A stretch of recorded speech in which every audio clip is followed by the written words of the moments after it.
The Lake Superior, in North America, is the largest surface of fresh water of the world, with a paralyzing cold in summer and lashed by terrible autumnal storms.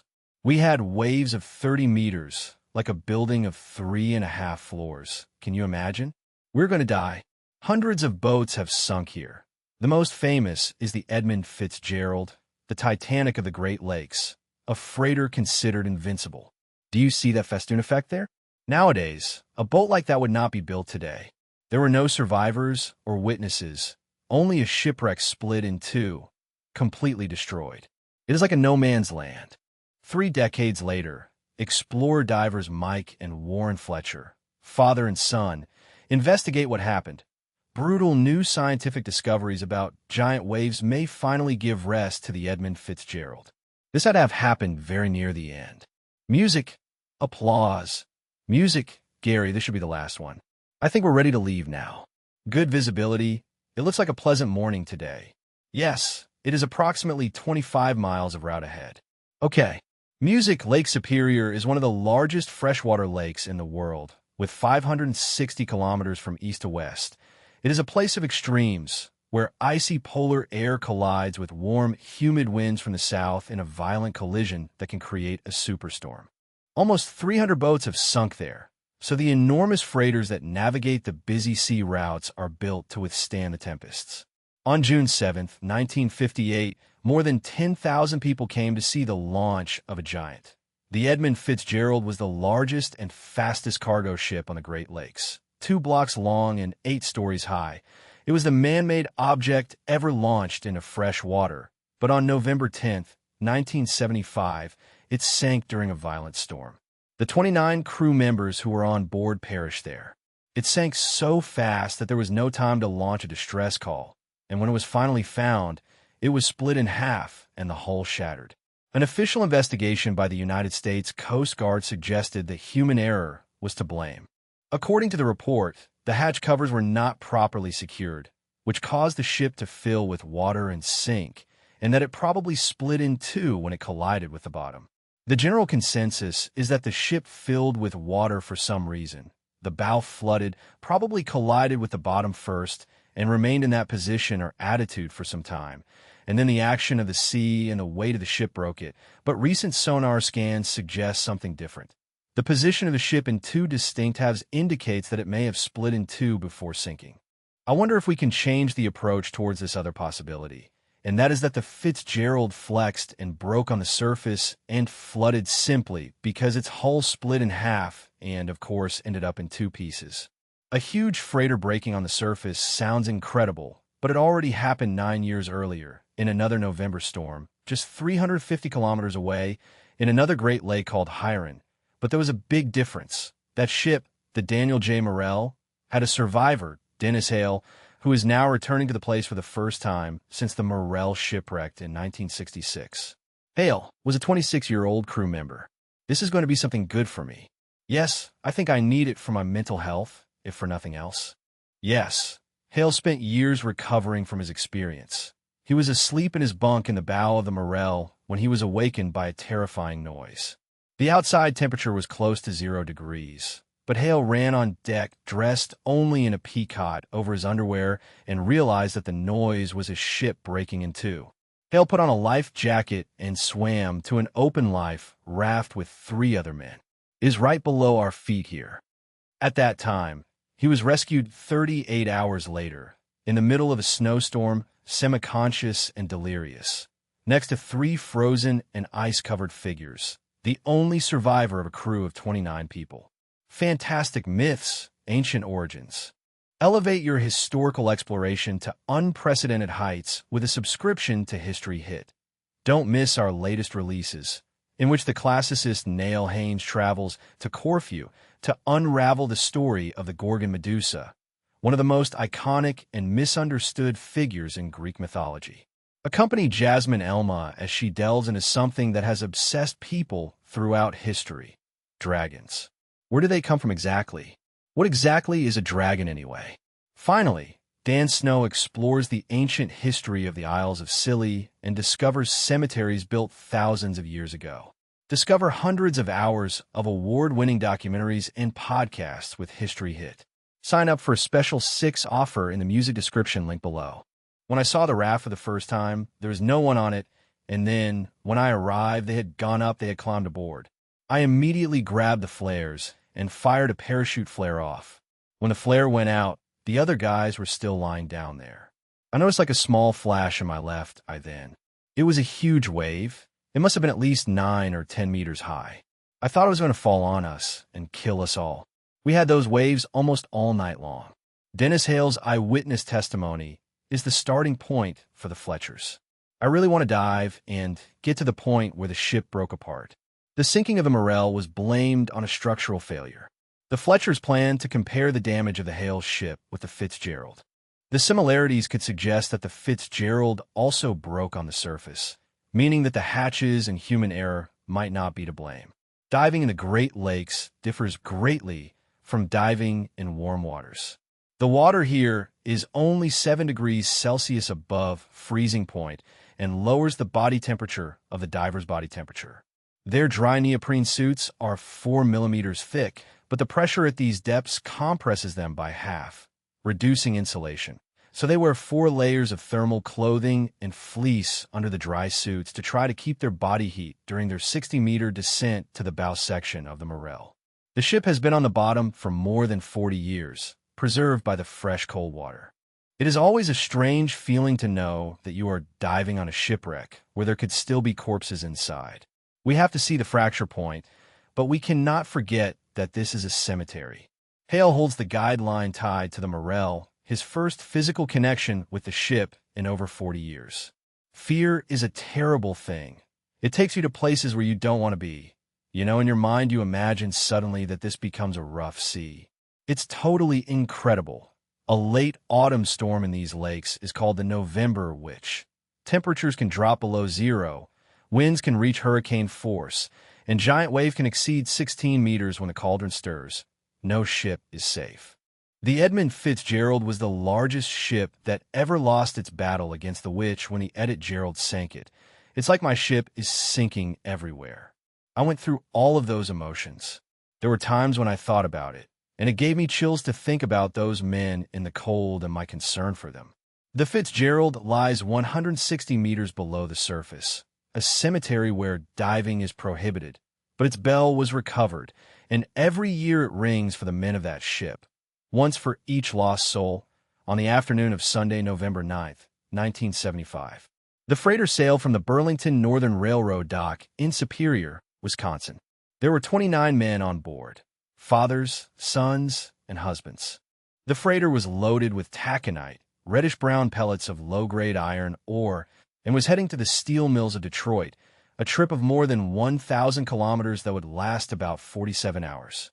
The loading had been carried out without problems, and in the early afternoon, the crew was closing the cargo hatches.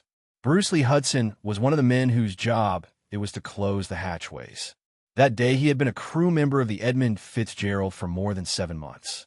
He liked life on board so much that he was thinking of enlisting as a cadet at the Great Lakes Maritime Academy.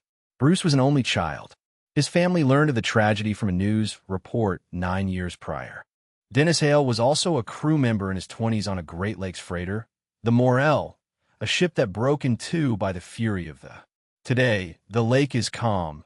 60 meters below, the Fletchers are looking for the breaking point where the Morel broke in two on the surface of the lake. They are looking for key signs of structural damage to compare them with those of the Edmund Fitzgerald, while investigating whether that ship also broke on the surface. They examined the torn steel and twisted deck at the breaking point of the Morel, shattered in its cargo holds, near the center of the ship. Is more or less the same place where the Fitzgerald broke in two. It is shocking that the force of the waves during the winter storm was able to break the Morel in two and do it while sailing on the surface. Well, Dennis, I know I don't have nearly the cold you had, but I'm freezing. At one point, I wondered if I wanted to stay down and finish my decompression or just get out and face the consequences. It's absolutely brutal to be down there and see her on the bottom today. It doesn't give the feeling that ship broke in half during a storm. No. Well, the only part that was really damaged is the center. Yes, the last thing I saw was the rudder out of the water. The last chapter of the Morel is known only by Dennis Hale. There were no survivors of the Fitzgerald. It sank with all the crew. Diving is prohibited and protected by law, with a fine of $1 million for anyone who violates it. But the families of the men continue to mourn music, and many of them are reluctant to talk to strangers. One man believes he knows why. Raymond Ramsey is one of the few surviving members of the team that designed and built the Edmund Fitzgerald. He says that the families of the victims were offered a cash settlement, not to sue. The idea was to pressure these people and that they would not try to claim a large compensation from the owners of the ship. It's all run, run, run. Is that what happens with these big ships? No, no, no, when it comes to spending a lot of money on maintenance. I arrived just when the Cardi sank. Bradley, and there were other ships in that story, like the Morel. And I asked, is no one worried that these ships may not be strong enough? His answer was, don't worry about it. Not once was human life mentioned, and that bothered me. Music.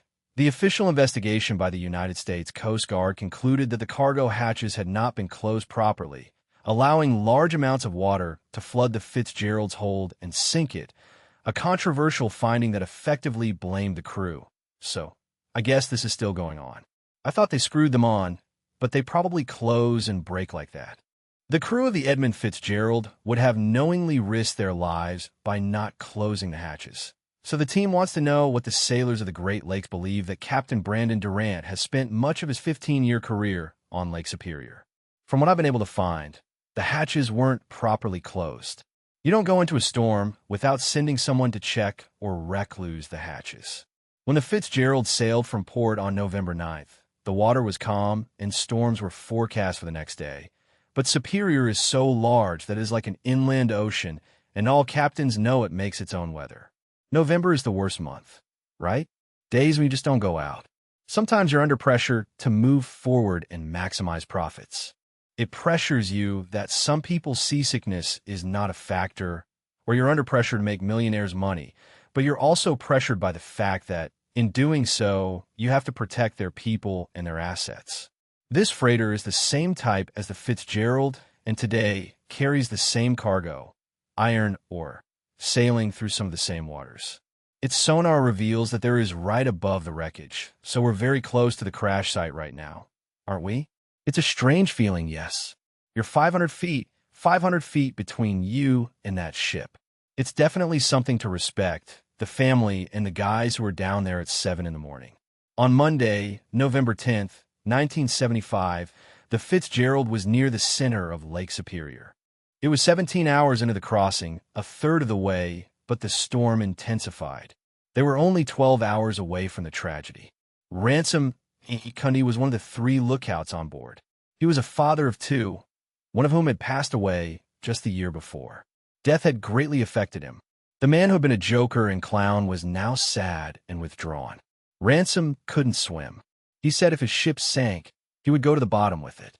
The Fitzgerald was carrying more than 26,000 tons of iron ore, approximately 15% more than its original design specifications allowed. The loading rules have been relaxed over the years, and the Great Lakes freighters were allowed to load more, making them more vulnerable in the turbulent waters of autumn.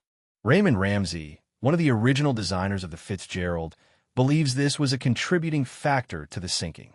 The load line rules were changed to allow the ship to load more, and it was allowed to go down about 4 meters more to carry more cargo. Even the last 2 captains said the ship handled differently. Of course it did. It was 4 feet deeper in water. There are strict rules governing the freeboard, the height at which a fully loaded ship must be above the waterline. The relaxation of these rules meant that the Fitzgerald undertook its last voyage with 3,600 tons of additional weight. It was sailing 1 meter lower than on its first outings 17 years earlier. The additional water that washed over it added stress. It was designed to flex, but there were limits.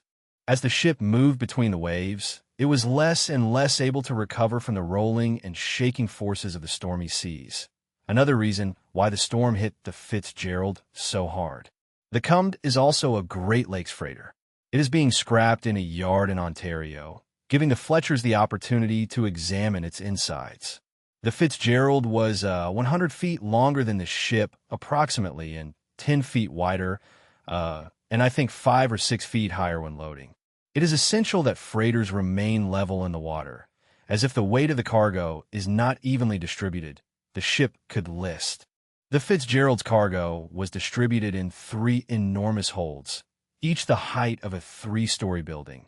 But even a properly distributed cargo can shift and cause a list while the ship sails with little ballast and is unstable in stormy waters. The Fitzgerald, loaded to the maximum, was being battered by waves.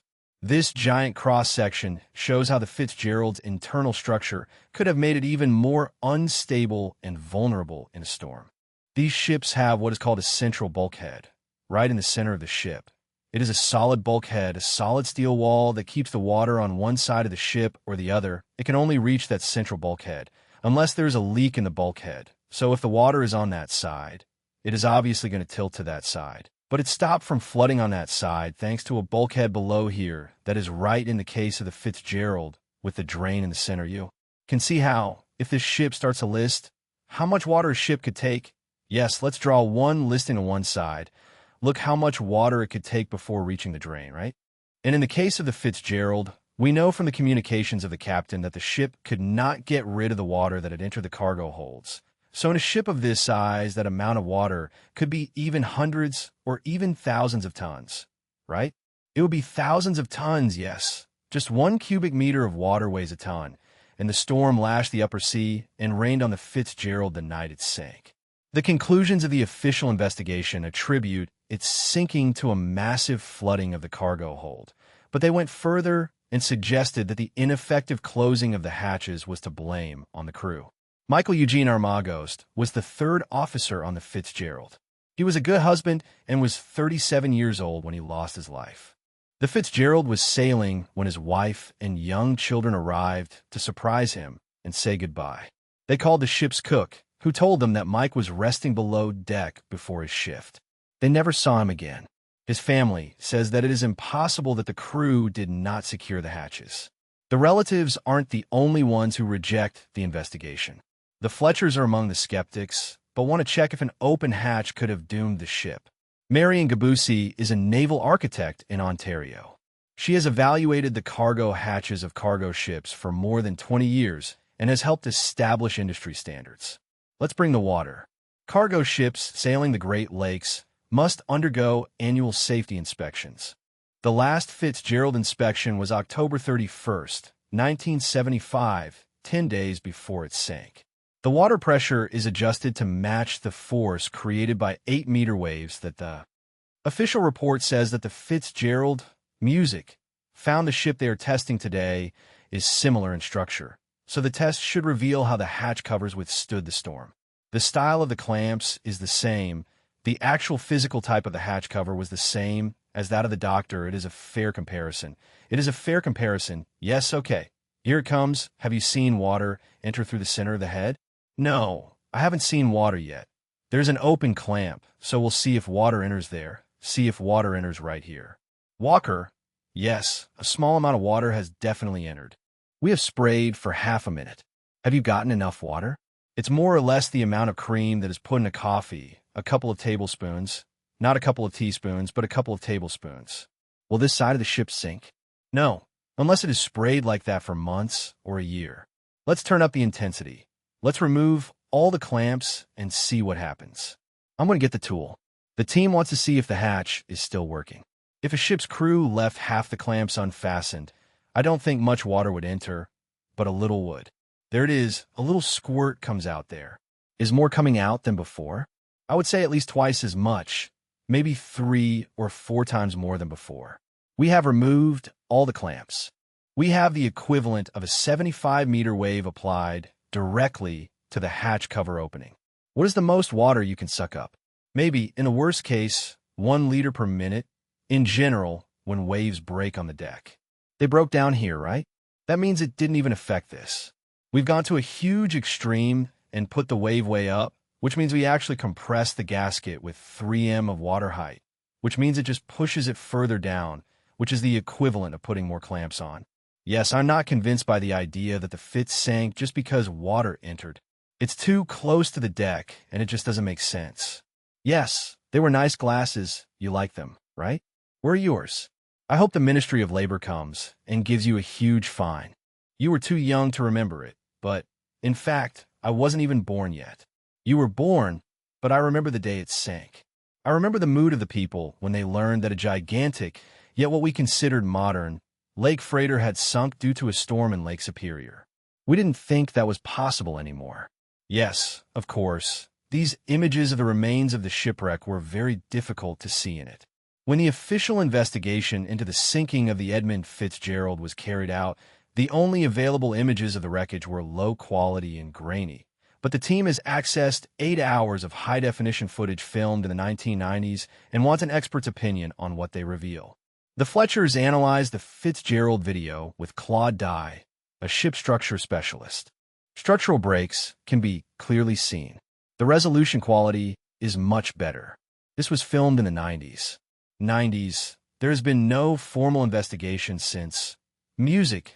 The forensic video clearly shows the damage suffered by the Fitzgerald. Dye wants to examine the cargo holds where the freighter broke, and look at that. It's totally wrecked, twisted. Yes, it's like it's not the work of any man. I hadn't realized how serious the damage was between the two sections. Look here. Now you see that scalloped effect, which is not a modern way of joining steel. At that time, they thought it was reasonable, but now we know that leaves a defect in each of those welds. It is a place where a fracture can start. Today, a ship would not be built that way. The welds create a weak point in the hull that could cause cracks if under excessive stress. This reinforces the theory of surface rupture.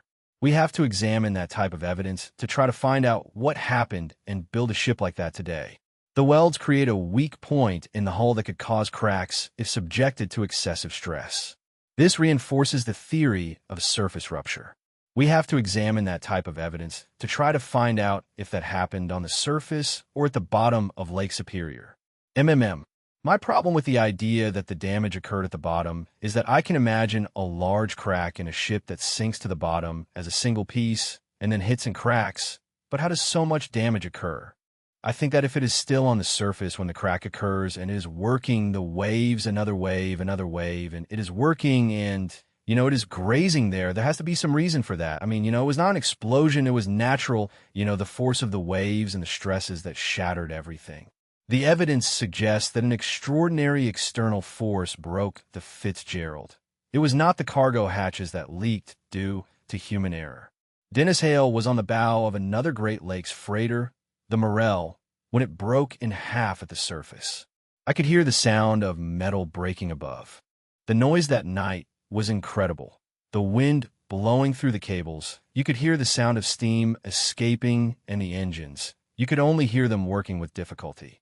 I heard a noise toward the stern, and I looked, and the main deck was starting to break. It was breaking very slowly, like a piece of paper, and the next thing I knew, I was in the water. Hale paints a disturbing picture of the scene he witnessed on that storm-lashed lake. When the power went out on the bow, he saw the stern of the ship move away into the night with its lights on. It was 13 years before the two halves of a ship were found. They were more than 8 kilometers apart. Imagine this madness sticking out of the water, the land so far from here, and there's a lighthouse, so yes. And if you think about it, where the bow sank in relation to where the stern sank, it is in a straight line towards that lighthouse. It is difficult to imagine what they would be going through at that moment. I know that at least these guys had a chance to fight. Half the ship was afloat, and they had power and everything, but those in the front, I don't think they were so lucky. A ship is a complex structure that fits together like a human skeleton, and each side of the breaking point offers clues about its cause. The team prepares for a second dive in the Morel. This time they dive into the stern to investigate the damage at the breaking point on the other side and compare it to what is seen in the images of the Fitzgerald taken in the 1990s. They begin their search in the cargo holds of the Morel, where the ship broke, just like the Fitzgerald. You can see the twisted metal and appreciate the forces that must have been exerted on this ship when it broke. The damage here is, in fact, more defined than that on the bow. The team observes an open hatch that leads to the engine room. Mike finds the ship's telegraph, a line of communication between the stern and the cockpit in the bow. It is stuck in reverse, which supports their theory that, After the morale broke in two, the crew remaining in the stern may have tried to start it to reach land in the hope of surviving. The Fletchers move through the engine room, a labyrinth of pipes, careful not to get caught in the rubble. Then, far above the ship's waterline, they discover massive damage to the rear stairs, and the smokestack is twisted, crushed, and dented. It looks like damage caused by the waves, but this is 20 meters above. The height of this evidence suggests that gigantic waves crashed against the stern of the ship. It is a clue that reveals the enormous trauma that waves can cause to ships as large as a Great Lakes freighter. Now they can look for that trauma in the forensic images of the Fitzgerald. Well, there are many clues on the bow of the Fitzgerald. First, Gerald, here is the wheelhouse. This was well above the waterline, but there is still a lot of damage to be well above the waterline. This visor over the front of the wheelhouse would have taken a considerable impact from something. The wave conditions of about 75 meters would have been really difficult for this vessel. But if there had been a more extreme version, if there had been a really big wave or rogue wave, then this type of damage to the bow and sides could have been caused by the impact of a wave on the surface. Rogue waves in their day were dismissed as sailors' myths, but are now blamed as a leading cause of shipwrecks worldwide. In the Great Lakes, rogue waves can reach more than 17 meters in height. They are unpredictable and can come from unexpected directions. Some scientists believe they form when a series of waves traveling at different speeds and directions converge and merge into a gigantic wall of water. Could a rogue wave have sunk the Fitzgerald? Tom Holquist is a meteorological scientist, a specialist who has evidence for the Fletchers about rogue waves in the Great Lakes. Well, rogue waves exist, and in reality, are defined as waves that are at least twice the significant wave height, 2 times the significant wave height, which in this case, with significant waves at 25 feet, we will be talking about 55 feet for a rogue wave, so they are extremely significant. Holquist uses computer models of weather forecasting to reanalyze the storm that hit the Fitzgerald in November 1975. His study uses simulations and computer models and tracks the warm, humid air from the Gulf of Mexico colliding with a mass of freezing Arctic air. It reveals a perfect storm with hurricane-force winds and rogue waves sweeping across Lake Superior. What ended up happening is that, as they reached this eastern part of the lake, the winds turned more towards the west than to the northwest, so the entire space of Lake Superior was exposed to wave generation. So they were in the wrong place at the wrong time and on the wrong course. Everything conspired against them. Yes, the Fitzgerald could not have found a worse location at a worse time. Storms can create much larger waves in long, open stretches of water on Lake Superior. The wind can blow uninterrupted for over 300 kilometers. It was a brutal storm, something that does not happen often. They could have encountered a very large wave, beyond even what some of the other ships there saw. At noon, the storm behaved like a tropical hurricane. As the storm intensifies, the Fitzgerald changes course and heads towards the Canadian coast in search of shelter from the winds. The Arthur M. Anderson, another bulk cargo ship that was following the Fitzgerald across the lake, does the same. The storm is now hitting the entire lake. The sky is low and gray, and the waves gain strength and speed. Waves up to 11 meters high crash against the Anderson's cabin and then move, chasing the Fitzgerald across the lake. Bernie Cooper, who died in 1993, was captain of the Anderson. Those 2 waves were the biggest we had ever seen down there, and it happened around 6:30 in the afternoon. I wonder if those 2 waves reached the Fitzgerald. Then I began to think that if those waves were so big, they would have swept the deck and sunk the bow under the water. Music. Ernest Michael Murley was the captain of the Fitzgerald. He had been married for many years and was the youngest captain on the Great Lakes. He is now 63 years old and highly respected for his years of experience. At 6:30 p.m. on November 10th, his ship, the Edmund Fitzgerald, is fighting for its life. Water is pouring through the ballast tanks, which was causing it to list. He had lost both radar antennas. It was dark, you couldn't see the sky, just violent winds and waves flooding the ship, but the shelter of the Canadian coast was still more than an hour away. With hurricane-force winds and tons of water hitting its decks, the Fitzgerald made its last radio contact with the Anderson. "We are staying afloat." 10 minutes later, it was no longer visible, and radio communication could not be established. At 7:30, the storm began to subside. One of the most sophisticated wave generator tanks in the world is located in the sea of the port of St. John's in Newfoundland. It belongs to the Ocean Technology Institute of the National Research Council of Canada. Navies and commercial shipping lines use it to test the designs of ships of the future. But today, the tank, which contains 5 million liters of water, is used to look to the past and assess what happened to the Edmund Fitzgerald. It is a scientific first, an experiment never performed here before. A scale model of the Fitzgerald is expected to reproduce the specific conditions of the freighter while it fought the storm. While we know that the fifth ship already had problems, it was listing it had some damage to the deck. It had lost some vents and water was already coming in. Yes, a ship that was already very loaded, unstable, listing with those giant waves. It's a lot for an old ship. Data from NOAA's recent meteorological study will be used to reproduce the storm. The test will create the entire spectrum of waves that were possible that night, including a giant wave. They have installed a high-speed camera to record what happens, and Warren is placed below the surface will be used to reproduce the storm. The test will create the entire spectrum of waves that were possible that night, including a giant wave.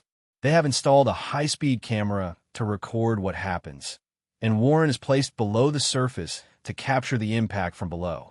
Bruce Colburn is a naval architect who has studied waves and their impact on ships for over 15 years. We will see some big waves, some small ones, and it will all depend on how the different components add up. 52 underwater hydraulic paddles synchronized with computer data generate the waves. A giant wave is essentially a statistical fluke that occurs when an unusual combination of waves appear in one place and add up, and you get an extraordinarily large wave. Pure science, mathematics, and physics tell us that this will happen, that it is true. Statistically, it should happen. The test reproduces the range of wave heights that the Edmund Fitzgerald actually encountered during its last hour, sailing 20% lower in the water. The Fitzgerald would have flooded even with the smallest waves of the storm of 8 m, which subjected its hull to its limits. You can see many waves that rise above the deck here, and we know that there were damaged ballast vents and other things, so there's definitely going to be a lot of water entering the hull. But data from the NOAA team says that a wave of 17 m or more could have hit the Fitzgerald. So let's do it. Okay, there's our road. Wow.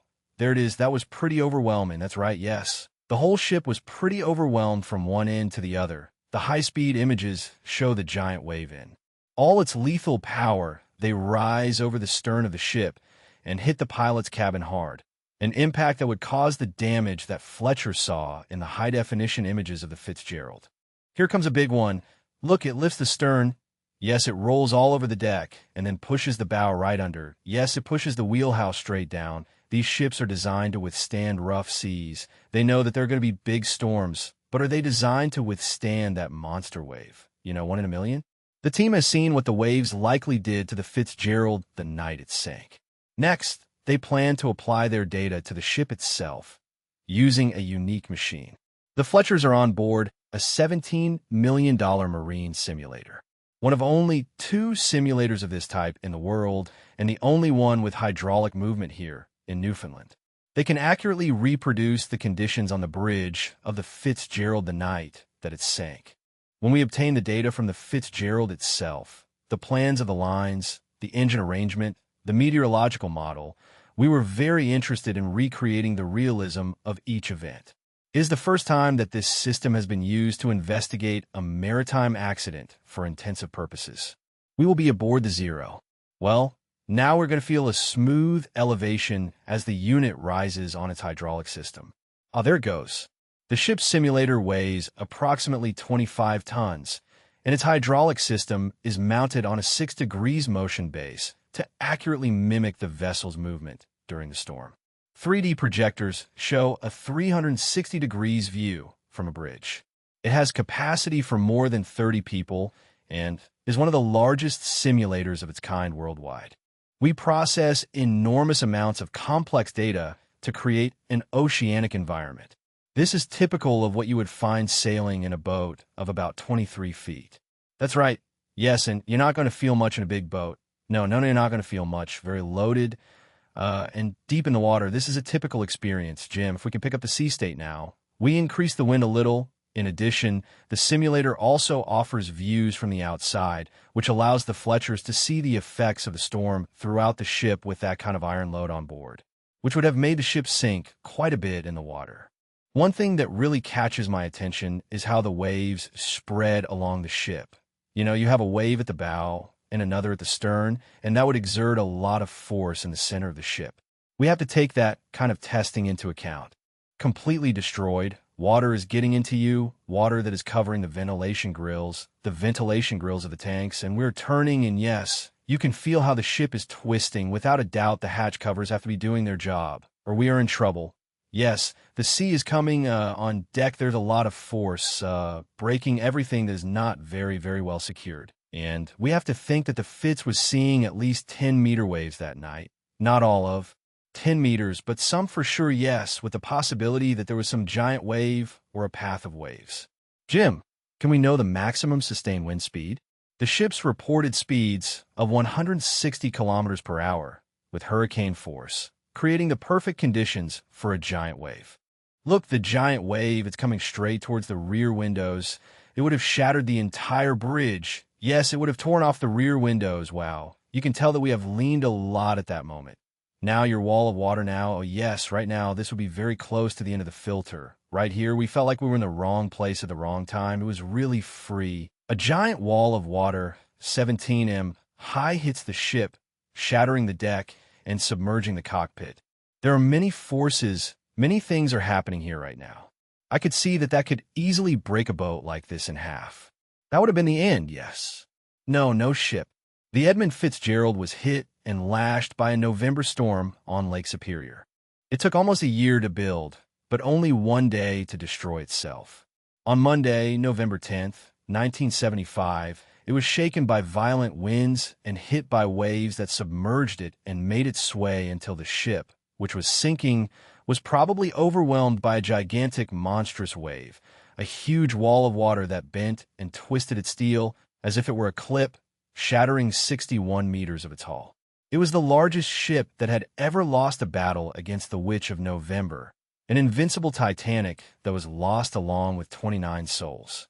The lake never abandons her. When November arrives with its cargo of 26,000 tons of iron, or tons more than the Edmund Fitzgerald with empty. That good ship was a bone to chew when the November gills arrived early in the dangerous waters near the South China Sea. Come on, guys, help us. 2 American submarines disappeared during World War II. Maybe you want to take a look at this. It is clearly a shipwreck. Guided by a survivor, we hit a mine. The flyer submarine was lost, and a deathbed revelation. We had reports of different shipwreck locations. If someone made a sketch, exploration divers Mike and Warren Fletcher, father and son, record the remains that look a lot like a submarine in search of the remains of the lost submarines. The South China Sea is one of the most treacherous in the world due to modern pirates, but 65 years ago the threat was much greater. World War II was fought in the Pacific in 1944, and 2 American submarines chasing Japanese convoys disappeared here less than a month apart. The USS Robalo and the USS Flyer. Each submarine was 95 meters long and had more than 80 sailors on board. Miraculously, there were survivors in both, but the remains have not yet been found. Now, Mike and Warren Fletcher want to find the submarines and find out why they sank. It's always a bit tricky to get on board, prepare all the equipment, and make sure everything has arrived and works when you embark on an expedition like this. If you don't prepare for the unexpected, you'll be disappointed. When we finally have the opportunity to dive, we have to be prepared to dive in extreme conditions. The investigation begins here in the Bobek Strait in the Philippines, near the submarine's last known location. The search will cover more than 250 square kilometers, including imposing underwater cliffs that plunge to depths of 200 m. Both the Rollo and the Fly were supposed to pass through this route, because it is deep water and it is very difficult to place mines in deep water, and if they were on the route they were supposed to follow, there is no way they were there. The official records of Robo's last position are inconsistent. 4 men are believed to have survived the sinking, but none returned home to tell their story. It was different for the flyer. 15 men managed to get out of the submarine, but only 8 survived the swim to shore. The ALS search team includes Steve Jacobson. Al was the last surviving member of the flyer crew. All his life, Al had the obsession of discovering the exact cause of the sinking and finding the place where the remains of the flyer rested. I think that is. Steve brings the recorded memories of his father and the official report of the Navy investigation to help locate the flyer. I am not a diver, and I know little about diving. It is quite dangerous down there, so it is exciting. Steve feels great passion for understanding this story and really wants to see the submarine found on the night of Sunday, August 13th, 1944. Steve Jacobson's father was on duty on the aft deck of the USS Flyer. We went to the combat posts. We went to what we call semi-submerged. In other words, only a small part of the submarine, the hing tower, and the deck was out of the water. An explosion shook his submarine, and he had no time to think what had happened. It was not a case of, I have to think about what has happened or what I'm going to do about it, because you were swimming. You can't imagine that it was a pleasant experience. 71 men lost their lives. Al Jacobson was thrown out and ended up in the water along with 14 others. The ship was sinking in a nosedive, and the only thing he could think about was the propellers approaching. So I swam to the surface as fast as I could, because I only saw those big propellers approaching. He spent 18 hours in the water before reaching shore. Al died in 2008, shortly after recording these memories. He was very eager for this story to be told. He was trying to find a way to tell it. The Fletchers turned to a global network of contacts to help locate the submarines. One of them is Marlon Aosta, a Filipino diver. Marlon has found a local fisherman, Toto Eusasai, who has information for the team. Toto has been working in these waters for years and has spotted some mysterious remains 30 meters below the surface. He believes it could be a submarine. The fishermen have found many important shipwrecks. I trust the fishermen a lot, and I have always trusted their knowledge and experience about the sea, so I am eager to see what they have found. Toto fishes using a technique known as hookah diving. He takes air from a common plastic hose connected to a compressor like the one the Fletchers would have on their farm. The team's diving coordinator, Frank Doyle, has tested hookah diving himself. This guy is a little more professional. The most he has is a mask. Normally you see the guys with wooden glasses with a small strap and nylon to hold them. Even the glasses are homemade. Yes, the fins are also homemade. Yes, incredible. A piece of pea. This guy's going for some plastic or painted plywood. It is really impressive to see these guys work. No, it's incredible. There's no volume. There's no reserve air tank. There's no emergency backup. Just a small diving mask that looks like it is from the 50s and some kind of air hose. Only God knows what the rated pressure is or what it is for. It is certainly not for breathing. The snorkel equipment may be primitive, but these divers work at depths of more than 30 meters. Toto has no maps or GPS, but he is a master at using known rock formations to guide himself to the wrecks. Music. Dude, watching that guy swim along the bottom was amazing. It is shocking when you see the rules and regulations that we have to follow to dive, and you see how they dive here. It is really revealing. Toto's search covers a large area. He swims quickly ahead of the team, without the ballast of heavy tanks and equipment. I will try to get him to slow down. Personally, I think this is just a big rock. I think we should go back to where we were. It looks like we were going around in circles. Just when they are about to give up, Toto finds what he is looking for. Okay, I have found a giant piece of flat, something that looks a lot like steel. Maybe you want to take a look. Clearly, it is a shipwreck. Toto was right. The team looked for evidence to confirm that the remains are from a submarine. It is in the area where the Rullo and the Flyer disappeared. The amount of coral that grows on the remains suggests that it could be a ship sunk in the 1940s. I approached to see if the steel could be from the deck or the hull.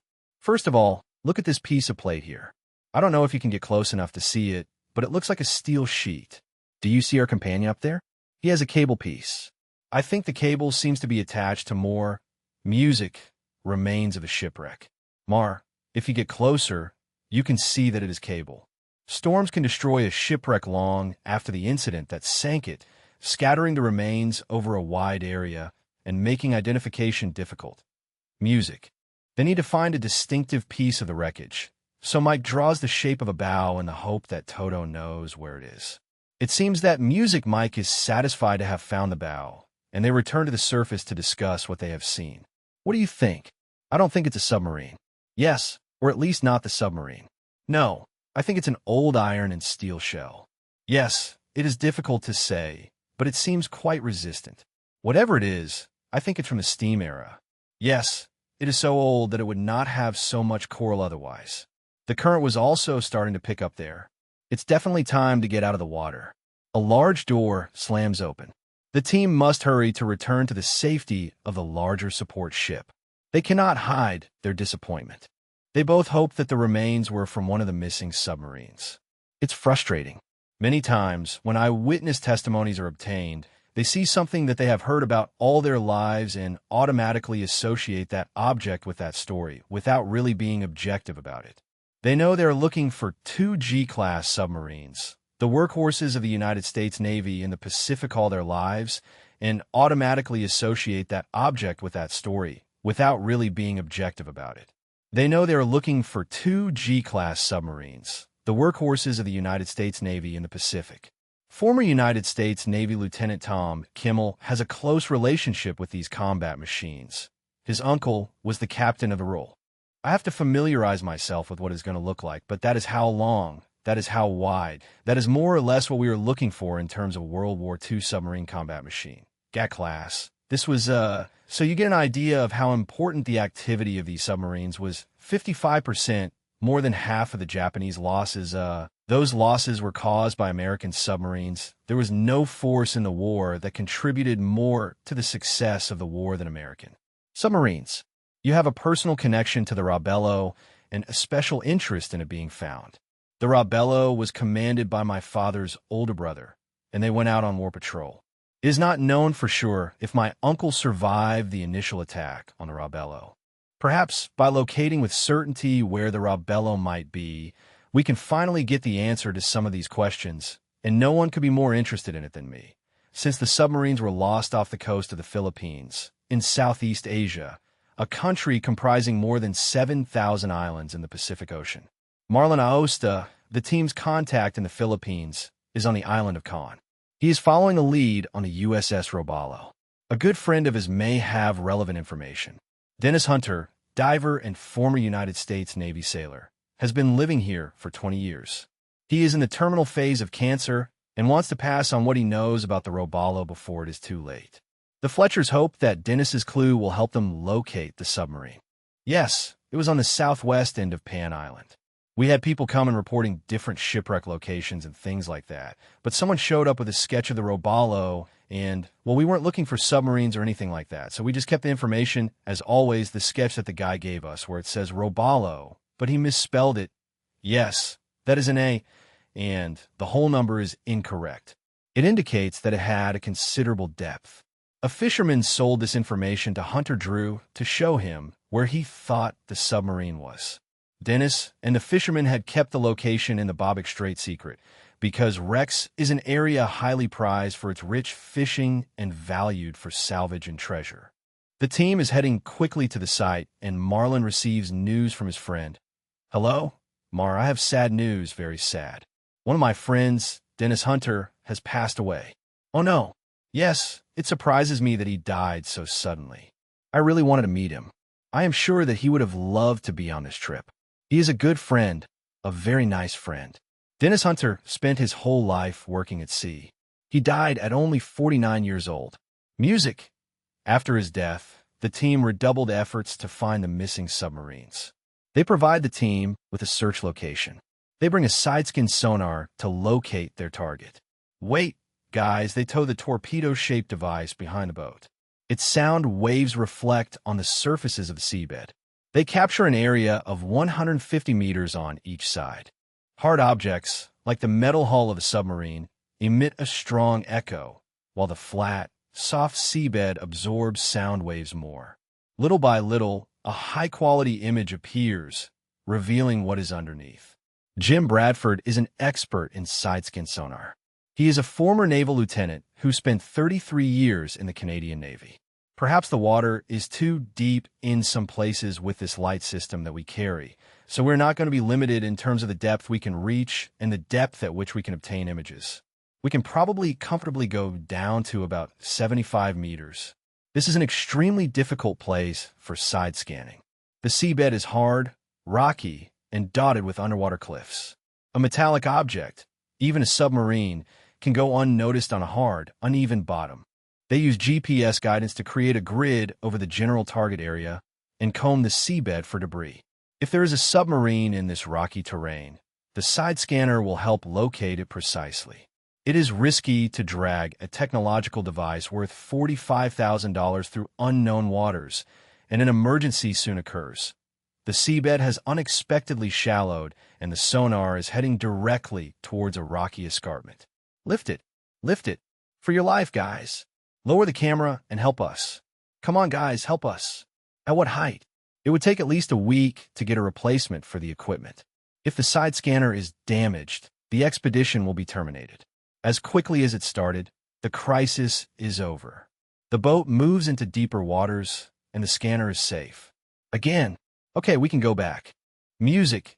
Now what we can do is place a cable about 25 meters further west, back on the route, and then try to get closer from there. The sonar reveals the seabed on the screen. A mysterious form catches their attention. It has to be that. Yes, would you say is the best we have seen so far? No, it's the best without a doubt. I think we have a target, without a doubt, the best we have seen so far. Hopefully we can narrow the position a little more, launch a buoy, and then try to dive. Music. If we believe the reports, this target could be the Rillo. It is in the correct area, but we cannot be sure until we dive. The depth is a major challenge for this dive. The target is located on the seabed about 80 meters deep. Oxygen can be toxic when breathed under pressure at such depths, so the Fletchers have to change gas during the dive, meaning they cannot use masks with a communication system. In addition, due to the nitrogen that accumulates in their bodies at this depth, they will only have 25 minutes at the bottom to investigate. In the distance, in the darkness, the perfect shape of a boat can be seen. It looks like an overturned boat.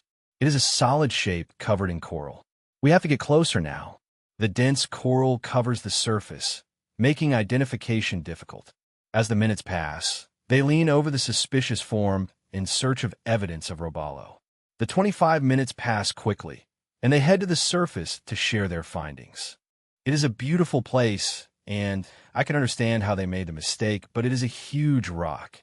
I am willing to say that it is not a submarine. Yes, and there is none here. No, I don't think so. We know that we went to the right place, and what we found was a very large rock shaped like a submarine. The search for the unknown, be it a shipwreck or anything lost, is very similar to playing cards, and at some point, you have to know when it is time to throw your cards and move on. The team suffers its second disappointment. Dennis Hunter's coordinates have not worked. Without that clue, it is like looking for a needle in a haystack. A handful of men escaped from the Robalo, but were captured by the Japanese. None of them returned to reveal where their submarine sank. It is very difficult because there are conflicting reports about where the ship sank, and it is very difficult to know what information to use to even begin a search. It is really ironic the fact that the Robalo disappeared from history along with the few survivors who managed to reach. The Fletchers returned to their support ship, ready to move their investigation to the USS Flyer, the submarine that carried Steve Jacobson's father.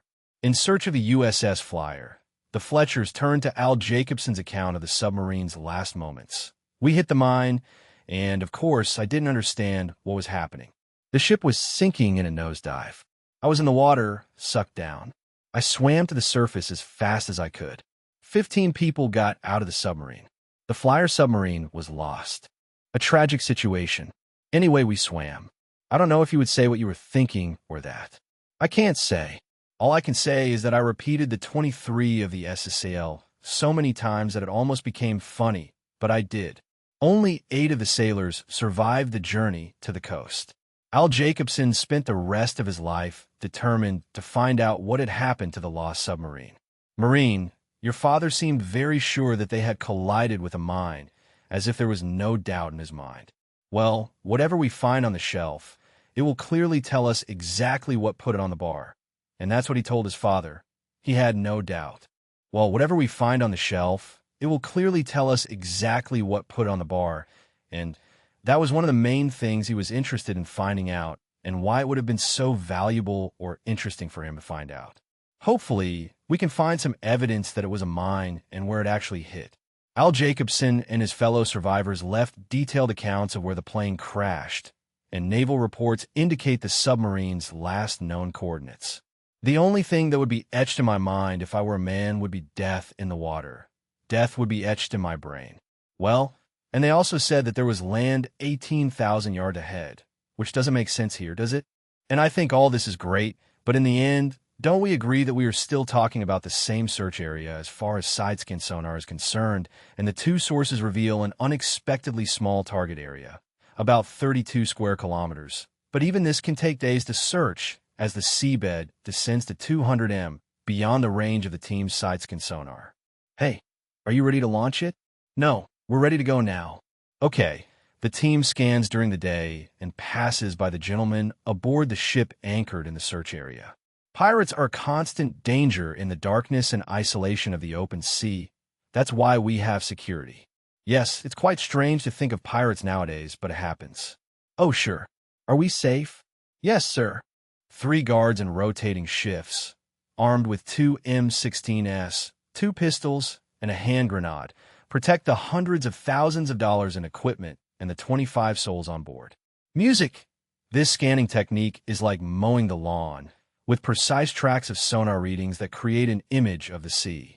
I see that the fish is 24 meters deep at a height of 68 meters from the bottom, and this is just a clear sandy bottom.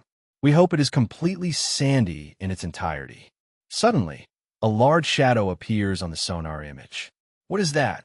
It could be the team's first sighting of a USS Flyer. First sighting of a USS Flyer. Well, that particular object measures approximately 90 m long and about 8 m wide. And if you look at the shadow that is seen sticking out there, what is that? Oh my God, it's incredible. It seems to me it looks like a submarine. Is it real? Yes, it's pretty good. You're the first to see it. It's fantastic. Well, it's incredible to see the conning tower like that on a submarine.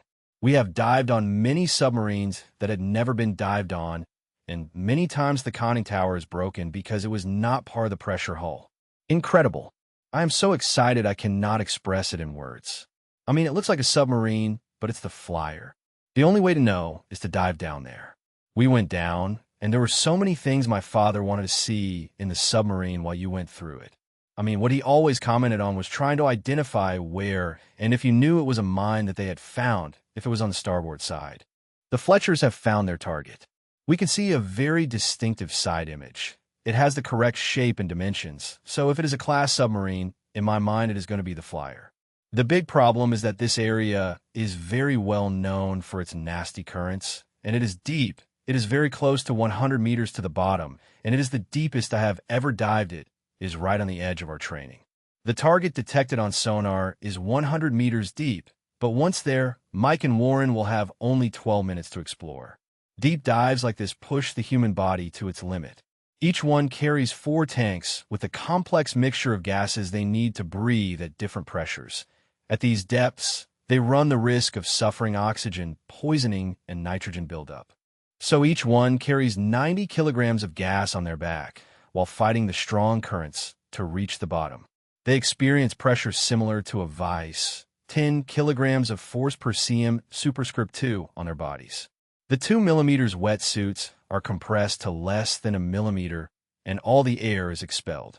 It takes a long time to swim 100 m. As I get closer to the bottom, I can see a shape forming in front of me on the deck. Steve Jacobson waits to learn if the shape is really his father's submarine. In search of a missing submarine from World War II, the Fletchers descend to the seabed. A dark shape comes into focus in the distance. I can see a shadowy outline. Music! I am full of expectation, thinking it will be the music flyer. I immediately recognize the deck cannon on the submarine's bow. It has to be a G-class submarine. I know it just from the shape and dimensions. Music. My feelings are balanced by the fact that, in essence, you are in a cemetery and just meters from the graves of dozens of American sailors. I'm constantly remembering the relationship between Steve, who is upstairs, and his late father. It is evident that they're trying to identify the submarine, but at the same time they're very careful, aware that it is a cemetery and that you have to work very carefully, as an archaeologist would. They discover that the submarine's bow has returned to the first bulkhead, possibly due to the impact against the seabed. They search deeper inside and find the forward torpedo tubes stacked in 2 columns of 3, which exactly match the G-class submarine's music. This is an important discovery that clearly suggests this is the USS Flyer. They move along the submarine and observe that the bow deck cannon matches the location of the Flyer's cannon during its last music mission. Then they see why this submarine sank. Mike swims to a huge hole in the submarine side. We can see a huge implosion point on the starboard side. As soon as I saw it, I knew we had found the Flyer. The damage to the starboard hull, below the conning tower, matches Al Jacobson's eyewitness report about the Flyer's last moments. Music. They want to explore more, but they are running out of time for this dive. They begin the slow process of ascent and decompression. Music. I think we have found the ship. It is all intact. The conning tower is at an angle, quite flat, almost bent, almost completely flat. The entire conning tower is intact. Yes, it is all there. Yes, it is incredible. You don't see that very often. I only went to the bow for a second. I had to go back. We were trying to stay on the high part of the wreck. We didn't want to go straight to the bottom if we could avoid it. So the bow had disappeared or was practically destroyed. There are pieces there, but you can see that they are destroyed. So SM thought that it had gone directly to the first catball when they went up after the first dive and began to describe some of the characteristics that my father had mentioned that he wanted to know, like if there were holes in the ship. It began to become more real that the submarine was really down there. I was trying to feel what my father would have felt if he had been there, and I think he would have been euphoric. I know that the things that we had talked about and that most interested my father, and one of the hatches and if they were open or not, because in his mind, if they were open, it could mean that the men had tried to leave, and if they were closed, it meant that perhaps they had not. I had a very difficult question after the war. I'm not going to give his name, but the mother and the sister of one of the officers gave me a hard time asking me why I did not know what had happened to him, or if perhaps he was still alive, or why we had assumed that he had died and that he had fallen with the material. It was a very difficult question to answer. Well, I don't think Warren and I have ever investigated a story with such a close emotional link to the family. Well, you're seeing a single representative of many more people who have a great interest in this. So we have the feeling that we understand it. We understand it for knowing you now and for the accounts that your father left.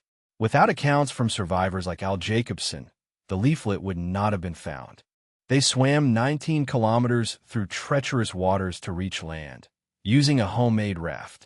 The island hopped for 5 days in territory occupied by the enemy before safely reaching Bugsuck Island. Only 8 of the men who escaped the sinking survived the trip. Some were injured. Anyway, we swam. We agreed that no one would help each other. There was another guy who, for some reason, didn't know how to swim face down. He could only swim face up, and he didn't see well. We were swimming in a row, and at one point, he moved quite far from the group. I went to him and said, "Phil, rest and put your feet on my shoulders." We were swimming together, and at one point, he moved quite far from the group. So I went to look for him and said, "Phil, rest and put your feet on my shoulders, and I will push you there." My God, he thought that he would not think about it. And so we returned to the group, and less than an hour later, I was looking for him, and he had disappeared. He had swum away to one side and had given up. The big mistake we all made was taking off all our clothes. I took off everything but my underwear. Obviously, we had been swimming all day, and we were all burned quite badly. Finally, when dawn came, we saw land and decided which island we were going to go to after 18 hours of swimming. They hoped to be able to sleep. They dug holes in the sand for shelter. Night came, and believe me, that is the worst moment of the day. We were cold and trying to keep warm. We buried ourselves in the sand and prayed all the time for dawn to come and the sun to warm us again. We lay down, but we couldn't sleep, so we tried to build a raft. We called it a raft. There was a lot of bamboo around just to grab, so we tried to build a raft. We called it a raft. There was a lot of bamboo around just to grab on. The men survived 5 days with practically no food or water in enemy territory before finding rescue at Brooks Point. The local resistance fighters took them to a radio where they contacted the Navy, which sent a submarine to pick them up. Al Jacobson had always wondered what had happened to the aviator and the men who died with him. The Fletchers hoped to find some answers for AL's son, Steve. They planned a dive to investigate the submarine's escape hatches. Were they open or closed? Despite taking all precautions, deep dives can be very tough. I wonder how many 300-meter dives I have left. I'm ready to start slowing down. Yes, it's a little crazy to go that deep, really. I'm getting to a point where I can't carry all the equipment. I'm not getting any younger. I don't need to be reminded that we're fine music. Let's go. The team will again have only 12 minutes to investigate when they reach their target. A dive line attached to the wreckage guides them down. The flyer sank while following a Japanese convoy. Its upper decks would have been out of the water with the hatches probably closed, the normal procedure in dangerous waters. Music. 6 minutes into the dive, they locate a front escape hatch, and it is music open. I know that Al Jacobson was really obsessed with the fate of his crewmates, the guys who never made it to the surface, the guys who couldn't get out of that sinking submarine. So for War and for me, finding that open hatch answered many of those questions. This is more than just a ship, it's a cemetery, and people died defending their country while aboard the submarine. These guys were fighting for their lives, and until the last second they were trying to open the hatches and get to the surface.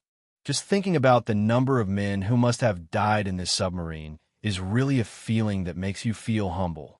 The Fletchers have 3 minutes left to explore the submarine for evidence that can categorically confirm it is the USS Flyer.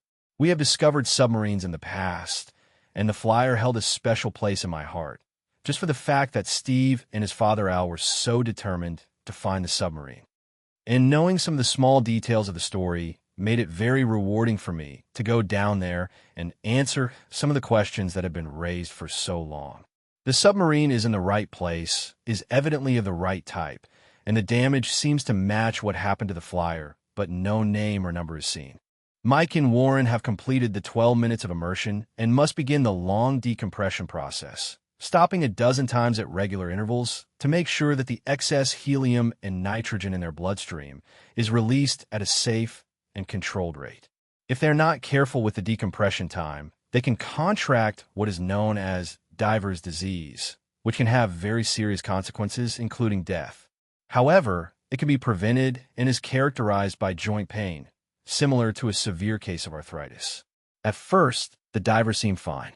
Warren arrives at the boat, but has trouble getting aboard. Something is wrong. Warren Fletcher has just ascended 100 m and shows symptoms of decompression sickness. I feel a little strangeness in my arm. Are you okay, War? It's just a weird, painful sensation. Squeeze my hands. Mike calls the ship's doctor. Blood pressure is normal, and he is breathing oxygen, which is the main treatment for Warren's symptoms. Increasing the amount in his system counteracts the effects of nitrogen buildup. Warren rests and is able to meet his father to reveal his discovery to Steve. That you can see what's left, that's the front hatch you were asking your father about. What it tells us is that if the hatch is open, at least that part of the submarine flooded and the men who were trapped there as it sank would have died quickly. Okay, as opposed to the fact that if the hatch was closed, there would be the possibility that air would be trapped inside and take those men alive to the bottom, only to have a much slower and more agonizing end. So what would your father be thinking at this moment? I'm sure he would have a torrent of thoughts and emotions, both personal and for his companions who music lost their lives. It was amazing to be there with my father and with Steve and to know the relationship he had with his father. It made me very sad to think that Steve's father was so close to surviving and finding out that the submarine had been found, that it is exactly in the right place. It is the style and class of submarine that I had in mind. It is a Flyer, and anyone who wants to see the evidence can decide for themselves. The United States Navy confirmed the discovery of the USS Flyer, lost on August 13, 1944, was first found by the submarine detectives. I don't know, yes, I've wondered why I was there, there's no doubt about it. If I've been granted the privilege of surviving this, I am a very lucky guy to be alive, and I better do something to justify the fact that I'm alive, yes. Music, music, music, applause. Music, the Saberbank, a Caribbean wilderness famous for its rough seas, rich marine life, and drug trafficking. They traffic in drugs, they traffic in people, in everything. The authorities of Saba have made a rare discovery, a mysterious modern shipwreck. No one knows its name or how it got there. As they say, ships don't usually reveal their secrets easily, and this one doesn't. Divers and explorers Mike and Warren Fletcher have arrived on the remote island of Saba to face the wild ocean. Oh my God, it's been crazy. Their mission is to identify and tell the story of the ghost ship of Saba Bank. Music, applause. Music. The volcanic island of Saba was colonized by the Dutch almost 400 years ago and was famous as a haven for pirates. Since then, its rugged cliffs and rocky coastline have kept tourists away. Off the coast lies a 2,000 square kilometers bank of marine paradise, a large incubator of marine life in the Caribbean and home to a ghost ship. The Dutch Navy accidentally discovered it on May 12, 2006, during a mapping survey of the ocean floor. Sonar explorations revealed a modern steel ship approximately 100 m long resting on the bottom. It is reported that an average of 110 large cargo ships are lost each year, but in this era of international registries, GPS tracking, and navigation logs, only 1% are accounted for. The discovery of a large shipwreck with no identification, no distress call record, and no missing sailors is simply unheard of. It's as if it just appeared one day on the ocean floor, and that doesn't happen with modern ships. For Warren and me, the opportunity to solve a mystery like this is an extraordinary one. Mike Fletcher meets with Jan DST, a retired Dutch Navy officer and member of the San Martin Maritime Rescue Unit, who has been investigating the ghost ship for 3 years but has discovered nothing. This is an unusual phenomenon. A modern ship, quite modern, a large ship made of steel over 300 feet that appears out of nowhere, Ships of this size are almost impossible to disappear here. They have adequate communication equipment. They no longer depend on a small VHF transmitter, so it is not possible for a ship to sink without notifying anyone. It is impossible, and no one knows anything about this ship in Saba. They don't know anything about it. In San Martin, they don't know anything either. I even searched my Coast Guard files if there was any Mayday, if anything had been received, and there's nothing. We don't know anything about this ship. Nothing. Dast has spent his career watching the waters around Saba, a hotspot for smuggling and criminal activity. A theory suggests the ship was involved in something illegal, which could explain why there is no record of its disappearance. Well, listening to your experience with drug trafficking, it wouldn't be strange if such a large freighter was involved in smuggling. No, it wouldn't be strange. It's just outside you, as territorial waters. So, it is a possibility. So, it is a complete mystery, and I think you have something to investigate, and I would like to know the results too. Well, we will work on this together. Whatever we discover, I will pass it to you. Well, I would appreciate you keeping me informed. Could the enormous freighter have been smuggling drugs just out of reach of American law enforcement? The authorities and the people of Saba want answers, and the underwater detectives hope to provide them. The starting point of their search is the ship itself. They will have to carry out dangerous penetration dives, searching the compartments for a name or registration number. With those clues, they will be able to analyze navigation records and maritime reports to reconstruct the ghost ship's history. We have explored many shipwrecks around the world, but this will be a difficult dive. Just getting to the wreckage is quite a challenge. The state of the Saba Bank can be very rough, and the weather can change in an instant. Using the coordinates of the Dutch Navy, the team travels 42 kilometers through rough seas to reach the remote section of the Saba Bank, where the ghost ship lies. The SAA is known to divers around the world, but few venture so far from the coast onto the bank, where huge waves converge from virtually all directions. Violent storms can appear without warning, and, under the surface, it's a feeding place for tiger and reef sharks. The numerous dangers have helped keep the ghost ship's secrets.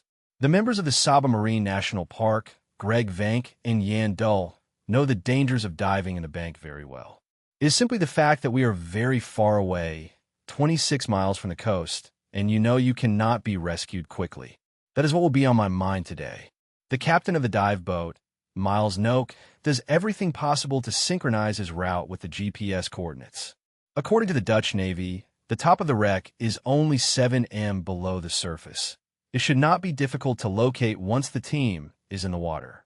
It's going to be interesting. We've done a lot of things like this, and it never gets boring. I'm focused, and it's important that I don't lose focus. I don't want to get scared, but I also don't want to be too arrogant. Once they locate the remains, their first task will be securing the movement line to the ship.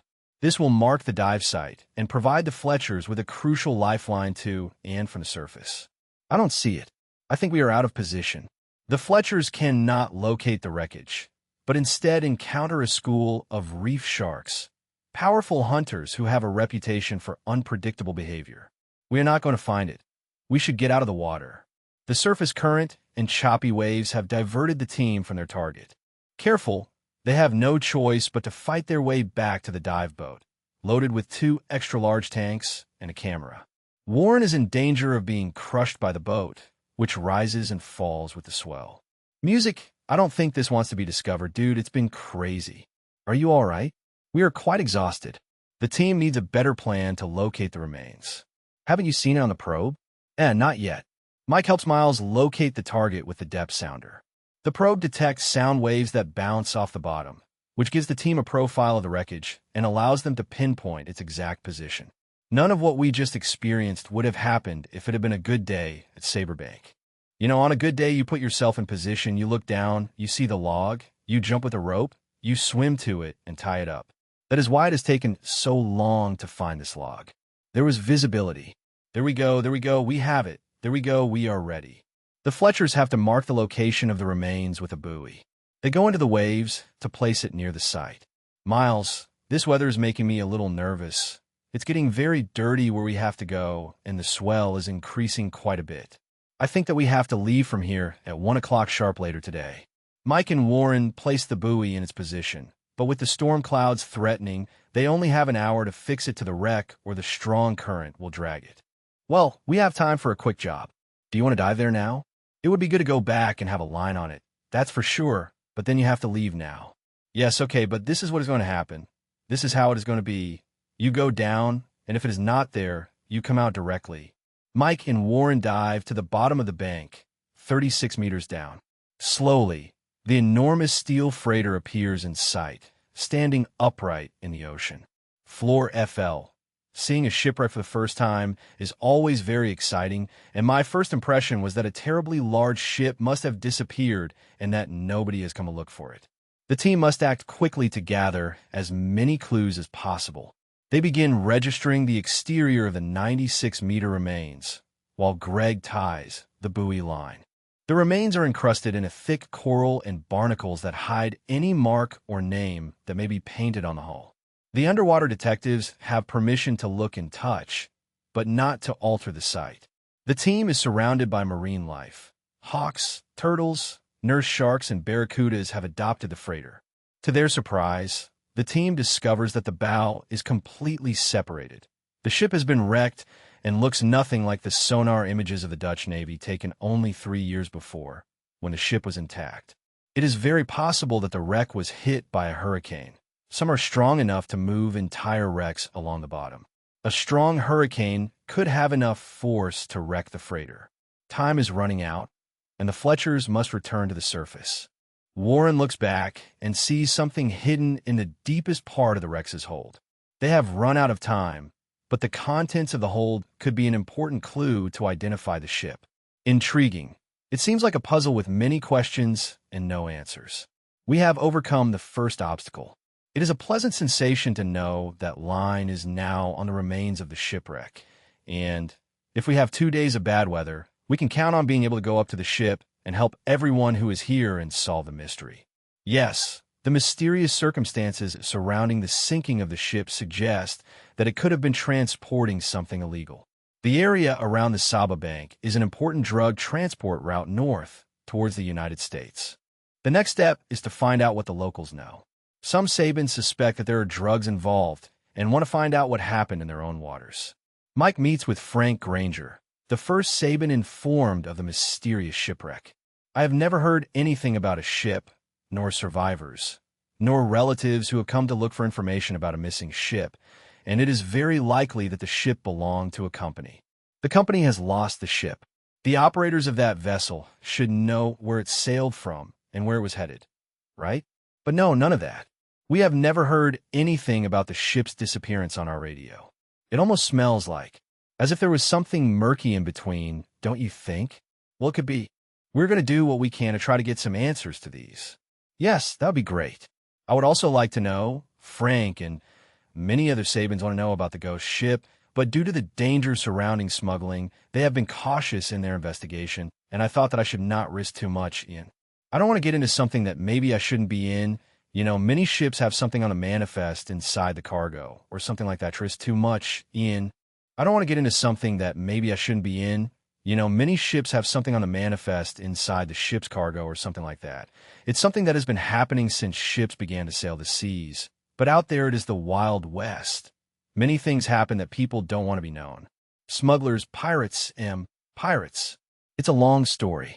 Piracy still exists. They smuggle drugs and people, everything. More than 200 metric tons of cocaine are seized each year in the Caribbean, destined for the United States. The ship may have been sunk as part of a dangerous criminal operation.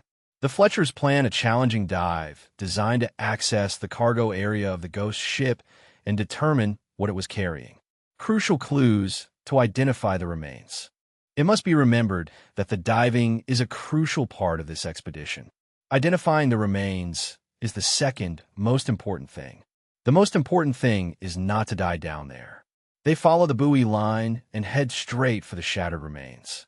Holes. The remains have sunk further into the sandy bottom beyond the seabed. To investigate the cargo, Warren must exceed the expected depth. His air mix allows him to dive safely to 36 meters, but now he must go further, a risky task at those depths. He propels himself another 6 meters down towards a hole. Two enormous and potentially unstable cranes rise dangerously above him. His father watches from above, ready to assist him at any time. He discovers large transport bags. They are intact, a clue about their content. Warren's efforts may provide the team with their first breakthrough, but he may have put his life in danger. The planned dive depth has been exceeded, and despite adjusting the decompression stops, a rash appears on his chest. Solid, a clue about its content. Warren's efforts may provide the team with their first breakthrough, but he may have put his life in danger. He has dived beyond the planned depth, and despite adjusting his decompression stops, a rash appears on his chest. I just got out of the water and felt a little itchy, which is not normal. You know, sometimes you get a little coral dust, sand, or something like that. But once I took off my suit, I had a kind of reddish and marbled texture like ash on my skin. It's the first indication of what we call skin bend, and it's the telltale sign that you might be getting close to decompression sickness. It happens. That's why we have pure oxygen to breathe. Pure oxygen is Warren's first line of defense against the development of advanced decompression sickness, known as bends. He must cleanse his blood of excess accumulated nitrogen because he dived deeper than planned during the last dive. Bends can cause intense pain, paralysis, and even death. Warren cannot risk going back down to the wreck, so Mike will have to continue the investigation alone. It's a little strange to go without you, Warren. In the last 10 years, I don't think there have been too many times that we haven't been together in the water.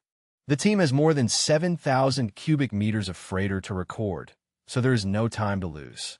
Mike must penetrate the wreckage in search of clues, but exploring an unknown ship is risky without Warren.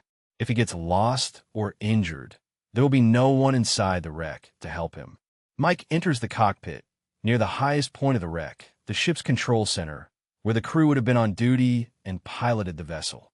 Mike is looking for the logbook, a crucial document that could provide the ship's name and crew list. One wrong move in these tight spaces, and this maze of debris could trap him. It's a strange and tumultuous feeling. I don't know how to describe it. I love seeing what's going on down there, and I also love being there with my dad in case he has any problems and I can help him. My old man and I have a strange relationship. We argue a lot, but in the end we are there for each other because of the danger of searching alone. Mike limits his investigation to the cockpit. Frustratingly, there are few clues among the tangled wires and the shattered control panel. I can't find the typical machinery that is associated with the cockpit. The rudder doesn't seem to be there, the pedestal that holds the rudder either, none of that, and that really intrigues me. Either it has been knocked down and lost among the clutter of the cabins, or someone has been there before us and has taken it. Mike finds nothing useful in the ruins of the cockpit, and venturing further into the ship could increase his own risk of contracting diver's disease.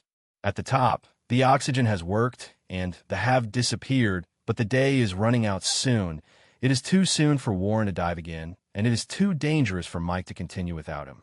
As they say, ships don't usually reveal their secrets easily, and this one is not going to be an exception. We have to make this work for everything we've achieved. The only clue the team has about the ship's identity is the large bags that Warren found deep in the cargo hold. He and Mike believe they may contain cement that has hardened upon contact with seawater. The next dive may reveal evidence of smuggled cargo, but for now the Fletchers are following their only solid lead. Warren meets with Ronnie Johnson, owner of the Sabin Quarry, to talk about cement. So, is this the usual way to pack cement to take it to the islands? Yes, it's the easiest way. It's fast. They pack like 45 bags on the pail. Only lately we've gotten equipment to handle this kind of thing. Okay, before it was done, manually 2 people per bag. And in those days, at what point would they have gone from manually loading each bag to doing something on a larger scale like this? I would say about 10 or 15 years ago, when we got heavy machinery like loaders and dump trucks and things like that, we went out to do this formally, as I said, with smaller bags for ES to take there for the man to lift and handle them. Mike and Warren now have their first important clue, the age range of the wreck remains. The size of the bags in the hold means that there's a good chance that the ghost ship sank sometime between the last 10 and 15 years, but the team needs more. Mike follows a hunch and heads to the port. Local fishermen know these waters better than anyone and constantly monitor the emergency. Nikki, hello, I am Mike. Perhaps someone heard a mysterious distress call in the last 10 or 15 years. I know that some calls may have been heard. Mike has a breakthrough. Fisherman Nikki Johnson heard a distress call that could be related to the wreck. It was an SOS from a Spanish cargo ship to the French Coast Guard. Did you really hear a Mayday call? Yes, 10 years ago. 8 years ago. Yes, they said they were coming from Venezuela with a shipment and that they were taking on water and sinking. When the French Coast Guard asked where the captain was, the guy on the radio told him that the captain had gone down to see what problem they were having taking on water and that he had slipped and hit his head and was down there, and that a few minutes later he called and said that the ship was going to sink, that they were going to put the lifeboat in the water and get on it. And after that, there was no more radio communication. I was hoping to see something in the newspaper about them having found the boys, but nothing ever came up. Everything went silent, very silent. Look, every time I hear about a ship like this, I immediately think of insurance fraud. But no one in their right mind is going to sink a ship at 120 feet when they can sink it at several thousand feet. If you're going to commit fraud, you don't want evidence to be found, right? That is why it makes no sense to me. The only thing that makes sense is that someone was carrying contraband, got into trouble, sank, and everyone fled, hoping that no one would find anyone's identity in that wreck. I think it's something like that. There's a lot of talk about the bones, but no one ever finds them. Nikki shared her Mayday story to help the team with their investigation and now asks for a favor in return. He is an 18th generation Sabin fisherman, but his way of life is threatened. A huge oil depot on the neighboring island of St. Eustace attracts hundreds of oil tankers from all over the world, and it is a big ship, wow. Many of these ships drop their huge anchors and chains, often causing irreparable damage to the bank. You can see the damage that the anchor chain causes as it rubs against the ship itself. Those big scratches, yes. Huge expanses of marine life are threatened, and With it, the livelihood of fishermen like Nikki, destroying everything on the bottom that took years to grow. Oil tankers are very destructive to me and the Saberbank. When I hear Nikki's story, I worry about people like him. I hope that honest people like him, who are just trying to earn an honest living, have a future. The Fletchers dive to investigate the damage that the huge anchors are causing to the marine life of the bank. The massive chain is approximately 300 meters long and weighs more than 30 tons. It cuts a wide swath in the ocean floor. Mike examines a delicate yellow sponge, potentially half a century old, that has been knocked down by the chain and cannot survive upside down. They see firsthand the scars left by the anchor as it drags across the ocean floor for 100 meters, destroying everything in its path before tearing the seabed. Seeing the anchor scars, I now understand how a Saba bank and a way of life, and an essential part of their identity, are in danger. Without protection, the beauty and diversity of the Saba bank will continue to be in danger. Early the next day, Mike and Warren prepare for the most difficult dive of all they have done. They have recorded the outside of the wreck and explored the cockpit and cargo holds, but still do not have enough evidence to identify the ship. Now, they penetrate the hatches and go deeper than ever into the wreck, looking for personal effects in the passenger cabins, anything that can give them a name. They move carefully through the shattered hallways and narrow cabins, knowing they may find human remains around the corner. They go through stairs and tour the rooms in search of identification plates, wallets, or anything that the crew has left behind that can tell them who was sailing on this ship and where it was headed. As you swim through the wreckage, you realize that not long ago this was a ship full of life, with men and perhaps women walking on the decks. I don't think they are there now. There is no solid evidence of anything tangible to help us identify a person. Were they lost at sea? Did they sink with the ship? We simply do not know. It is as if the crew of the ship had suddenly disappeared. It is possible that their remains were devoured by the abundant marine life. The Fletchers continue searching through the corridors obstructed by the remains of the shipwreck. Warren makes a discovery that could be a clue about the missing crew. He found a flag tangled in the staircase. Oh, it's definitely a clue. Warren. Oh yes, no one on the team recognizes the flag. It could be a courtesy flag used by ships worldwide as a sign of respect when entering the... Or it could represent the country where the ship was registered. In any case, it could be a major breakthrough. Warren connects to the internet and searches through the flags of the Caribbean, looking for one that matches. There's one that looks similar. San Vicente y las Granadinas. I don't think there is any doubt. It is a great advance for the team. San Vicente y las Granadinas could be the ship's country of origin. It is a promising clue for us, but without a name, we are still looking for a needle in a haystack. We will have to delve deeper into the engine room of the ship. It is the last part of the ghost ship left to explore, but the Fletchers will have to descend 5 floors to the heart of the shipwreck to find it. Look for an engine. The manufacturer's plate, something usually found in the engine room, will be key to identifying the ship. Few divers would venture so far into a completely unknown shipwreck, but if they find a name or serial number, they could solve the case. The Fletchers will penetrate the engine room of the ghost ship through a skylight in the stern and descend 17 meters. Working at such depth in the ship and without communication with the surface, Mike and Warren will be completely alone. If something goes wrong, no one will know until it is too late. They have no plans or maps of the ship to guide them. They only have each other.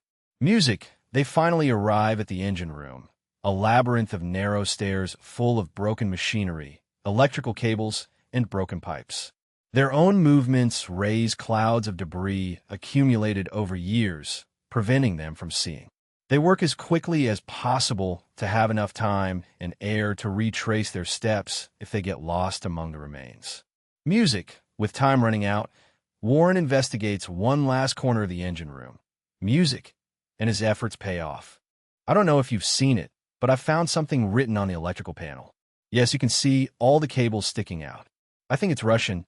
It has to be. It's that crazy Russian alphabet. I wish I knew what it's called, but this is strange because it's written quickly at the bottom, and I'm not sure, but it looks a bit Polish to me. If you look very closely, it says 1968 there. It's stamped. Yes, so we're looking for a ship that obviously sank after 1968, right? So, do you think it's some kind of Admiralty inspection plate, or maybe the date this panel was manufactured? I'm not sure. It depends on where the ship is from, how often these things are inspected, and how you know they have to be certified, but let's assume it's a ship from the Eastern Bloc. I think we can take that as granted, yes. The clues rescued from the wreckage are useful. The ship was probably built in the 1960s somewhere in Eastern Europe and may have sunk in the last 10 or 15 years. But the Fletchers still need a name to reconstruct the story of the ghost ship. They believe their only option is to remove a section of coral and barnacles from the stern, hoping that the name of the ship is still visible underneath. Mike finds Yondan Dull, manager of the Saba Marine National Park, working on one of the nature trails of the islet, and asks him for permission for the operation. As manager of that area, do you have any problem with us being a little aggressive when trying to discover the name covered by a little marine growth? I think that, since word is spread around the island, of course there are many stories and people vaguely remember things they have heard, so mystery around the shipwreck, and I think the people of this island would like it to be solved. With permission granted, the Fletchers prepare for their final dive. The people of Saba hope they will be given answers. And now the entire investigation depends on what Mike and Warren can discover under years of sediment and growth. It is hard work, and any remaining paint on the ship could easily come off with the coral. We've done work like this before on commercial ships, often using water jets. But the hammers are better because we can control the amount of force needed to remove the growth while still protecting any remains that may be underneath. The efforts of the underwater detectives are rewarded. Little by little, letters begin to appear on the stern of the ship, but they must be very careful when working at this depth. Breathing an enriched oxygen mixture designed to give them as much time as possible at a depth of 36 meters. But due to the specific mixture of gases, overexertion could lead to vomiting and potentially fatal seizures. A name appears. It could be the clue they need to unravel how this huge freighter ended up at the bottom. Impressive. It always seems to work that way. You have a lot of bad luck, things don't go well for you. And then, right at the end, everything comes together, but Mike and Warren do not agree with what they have found. I say Narina, yes. What do you think? Yes, I was sure it was an N-O-M. I thought it was an N-O-K. I'm going to stay with Marina, okay. Before you said Nina, and now you say Marina. I want to be right now. Wait, there is there, wow. It looks like an N. Yes, it does. Okay, but wait, look at that triangle that goes down. Do you see that small line there? Yes, I think it could be part of AM. Okay, if you see that line there, it should continue down, but no, it breaks, do you see? Yes, I think you're right. I think it is Marina. Okay, and Marina makes more sense. It's a very nautical term, isn't it? I don't know. I think it would be a good name for boat. Anyway, Marina. The team has gathered an impressive amount of evidence. Its approximate age, the place where it was probably built, its cargo. They also know that the ship flew the flag of San Vicente and the Grenadines, and, most importantly, that it was named Marina.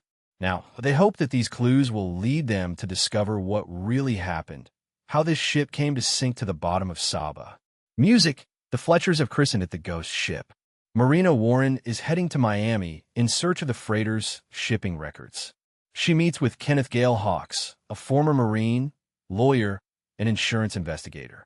If there is anyone who knows how to track a ship in the Caribbean, it is Hawks. We can see that there are several marinas. Yes, Hawks has found several ships called Marina in the official shipping records. Warren must help him narrow the list and identify the correct ship.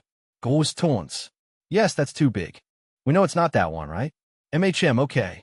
And, well, there you have it, San Vicente and the Grenadines. We found a flag of San Vicente on board the ship. Okay, Karos, this tells us that this is the construction history. It appears that it was built in 1968. Yes, 1968. Yes. Did you see anything on the ship that indicated 1968? Yes, on an electrical panel we found a date stamped, and it was 1968. So, okay, very interesting. It says 3 holds, which is correct. There are 2 large cargo holds and a smaller one in the bow, and then an engine. Basically, I only saw 1 engine. Yes, a single propeller. Well, I'm very excited about this finding. Everything fits perfectly, so I would say that it is likely that it was this ship. Well, I agree with you, Warren. I think it's probably the ship, yes.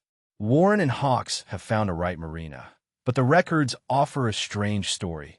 It appears to have suffered a near-fatal accident 120 kilometers from where it was discovered, in Saba Bank. Reports indicate that the damaged ship was towed by salvagers to the Caribbean island of Torola. It seems a bit strange to me. Do you think there was some kind of irregularity or some illegal activity with the ship? Well, in my opinion, there are some important questions in this case.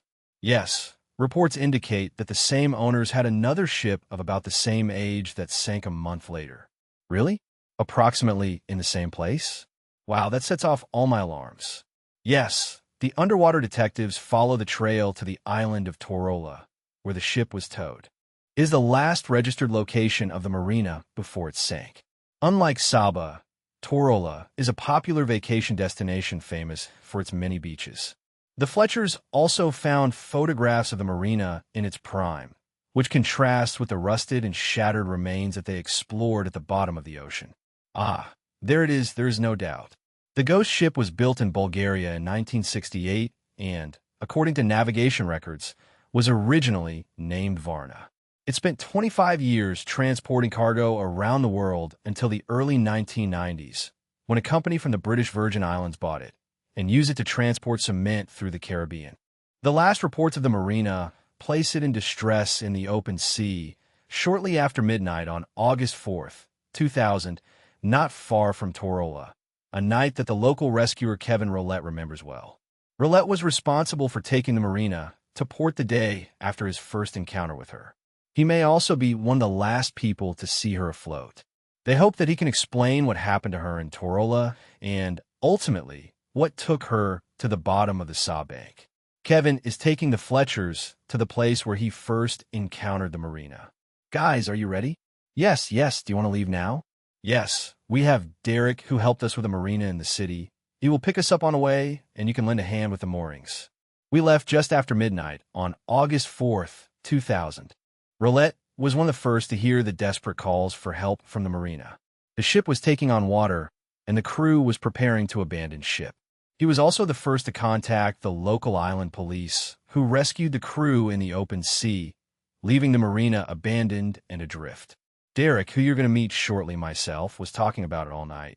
And, well, he's a naval engineer and share more or less the same theory. We really did not believe that the ship was going to sink as everyone thought would happen. Yes, at dawn, Roulette sent Derek Blair by plane to assess the situation of the marina. Blair, a veteran naval engineer with 40 years of experience, was one of the first to see the ship after the crew had been rescued. His aerial reconnaissance revealed that the ship was still afloat, but was taking on water, and it could be seen that the decks were flooded. It was very sunk, and the water was coming out in streams through the decks. Abandoned hours before, the marina was adrift in danger of colliding with the rocky coasts of nearby Ginger Island. The authorities feared that the enormous fuel tanks of the marina would break when colliding against the island, which would mean an environmental disaster in a region that depends totally on tourism. Roulette decided to save the ship.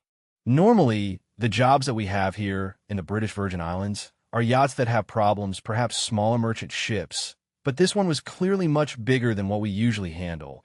But we were also very aware that we were running out of time and that the ship was going to end up against the rocks if we did not do something, so we got to work as quickly as possible. The salvage team set off.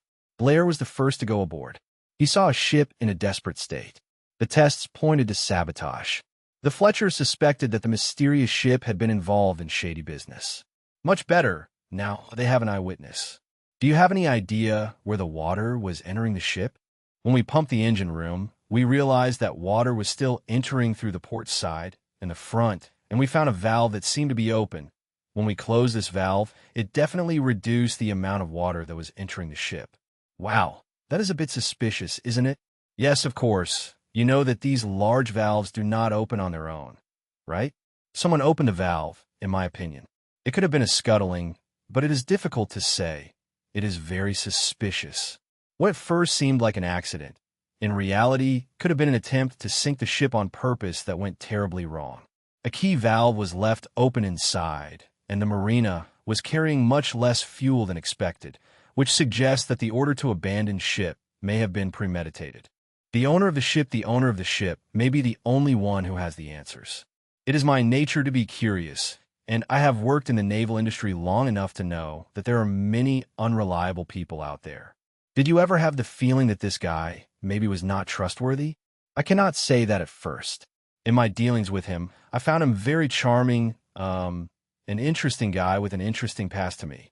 The most important task was to try to put it in working order, and, at that moment, it had the rudder turned, so it was quite difficult to handle with a heavy load and the water entering through one side of the deck. Kevin Roulette and his crew managed to stabilize the yacht and safely tow it 38 kilometers to Torola, where they continued the repairs. Later that same month, Roulette photographed the crew of the Marina returning to the ship and stripping it of all the valuables that remained. The photographs explain why Mike and Warren did not find anything of a personal nature in the remains of the shipwreck. They also suggest that the crew might have known that the ship was doomed. The Torlon authorities ordered the marina's owner to remove the boat from its waters. The owner said he was taking it to Trinidad and, under his control, put out to sea. When he saw the Navy move away from TOA, did he have any idea what was going to happen? I would say yes. He had suspicions and curiosity to know what its final destination would be. The Navy sailed from Torola in September 2000 and was never heard from again until it reappeared at the bottom of the Sab Bank. Are you surprised that we managed to find the wreck on the Sab Bank? No, I'm not afraid. It only confirms what we thought from the beginning, that it was most likely a sinking job that went wrong the first time, and the last time the owner was there, they did a good job. Perhaps, after decades of service, the freighter had ceased to be useful, and repairing it and putting the marina back in safe condition could have cost hundreds of thousands of dollars. Even towing it to a port to be sold as scrap would cost more than it was worth. Instead, it ended up on the SA Bank under questionable circumstances. Only its owner knows the truth, but he died in 2001, a year after the ship was last seen. The Fletchers transmitted the results of their investigation to the salvage authorities. It is fantastic to unravel the enigma of the ship and, after all these years, give something back to the island and its people. The Marina is no longer a ghost ship, but the story doesn't end with its sinking. Once considered a danger to the environment, it now houses all kinds of marine life and helps revitalize the SA Bank's ecosystem. I'm glad we were able to give the Marina its name back. The underwater detectives have completed a difficult mission, identifying a rare, unexplained shipwreck and discovering the Marina's history. They have solved the mystery of the Sab Bank's ghost ship. Music, applause. Music, a small volcanic island in the Western Pacific. This was the secret launch point for the atomic bombs that ended World War II. The United States dropped Fat Man and Little Boy on Japan and had secret plans to manufacture dozens more. Dad, look at this. A current bomb maker from Los Alamos believes that, when the war ended, the pieces of those bombs were dropped here. These pieces put an end to the darkest period in the history of humanity out there. But don't worry. Now, for the first time, a search has been launched to find them. I think I found a bomb. Mike and Warren Fletcher, father and son, explorers and divers, are looking for bomb components that change the world. SL, music, applause. Music down Glenn McDuff is a nuclear physicist and bomb maker. He spent decades tracking down secret documents, photographs, and first-hand accounts of the men who made the atomic bombs that were dropped on Japan, and believes that, when the war ended, components for many more bombs were left behind. Someone didn't get the memo about throwing objects that cause wars into the ocean, and that's what interested me in coming here to look. There were 66 fat men on the team at the end of the war. Are they still out there? They are out there. Are we looking for a needle in a haystack? Probably the Fletchers can see the magnitude of the task ahead. A land and sea search for scattered bomb parts. The hunt for the atomic bomb is unlike anything we've done before. It's a grim goal. We know there could be pieces, especially of a fat man, here in these waters. Tinian is almost 2,500 kilometers from Japan. Underwater volcanoes and deep abysses surround the island on the seabed. Today, sports divers consider the region one of the best places on the planet to practice, but in 1945, it was the busiest airport in the world. Tinian was the launch pad in the fight against Japan. The island housed the Alberta Project, a top-secret operation that built the first atomic weapons used in combat. U.S. commanders wanted the Alberta Project to function like a factory. 3 atomic bombs could be assembled and launched each month until Japan surrendered. On August 6, 1945, Little Boy was dropped on Hiroshima. 3 days later, Fat Man destroyed much of Nagasaki. Another atomic bomb was almost ready to be dropped, and more were waiting their turn, but Japan surrendered to annihilation. Today, not a single bomb from that first generation remains. The team wants to find the Fat Man casings and the components of the bombs that were left behind, a direct connection to the original atomic weapons and the scientists of the Alberta Project, a discovery that would make history. How many times have you been to the island? The first time, really never. We are here with Glenn to try to understand the importance of this island as the starting point for the launch of the bomb that changed the world. There is a connection between this island and that event that has been lost here in the jungle and on the coast. So, if we come across something, you will know just what we found. I hope so. The Alberta Project brought 270 tons of equipment. So, for Glenn, finding a fragment of the original bomb is the scientific holy grail. He is convinced that the material can still be located. The search begins on the abandoned runways. This is where Fat Man and Little Boy began their fateful journeys to Japan, and the bomb-loading pits are still present.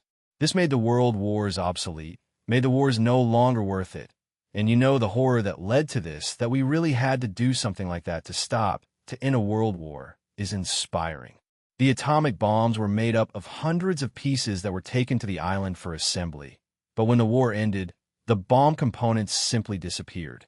Official records of the U.S. Army state that the United States Army Air Forces dumped all the top-secret material from the bomb up to 16 kilometers from the coast, in waters up to 2 kilometers deep.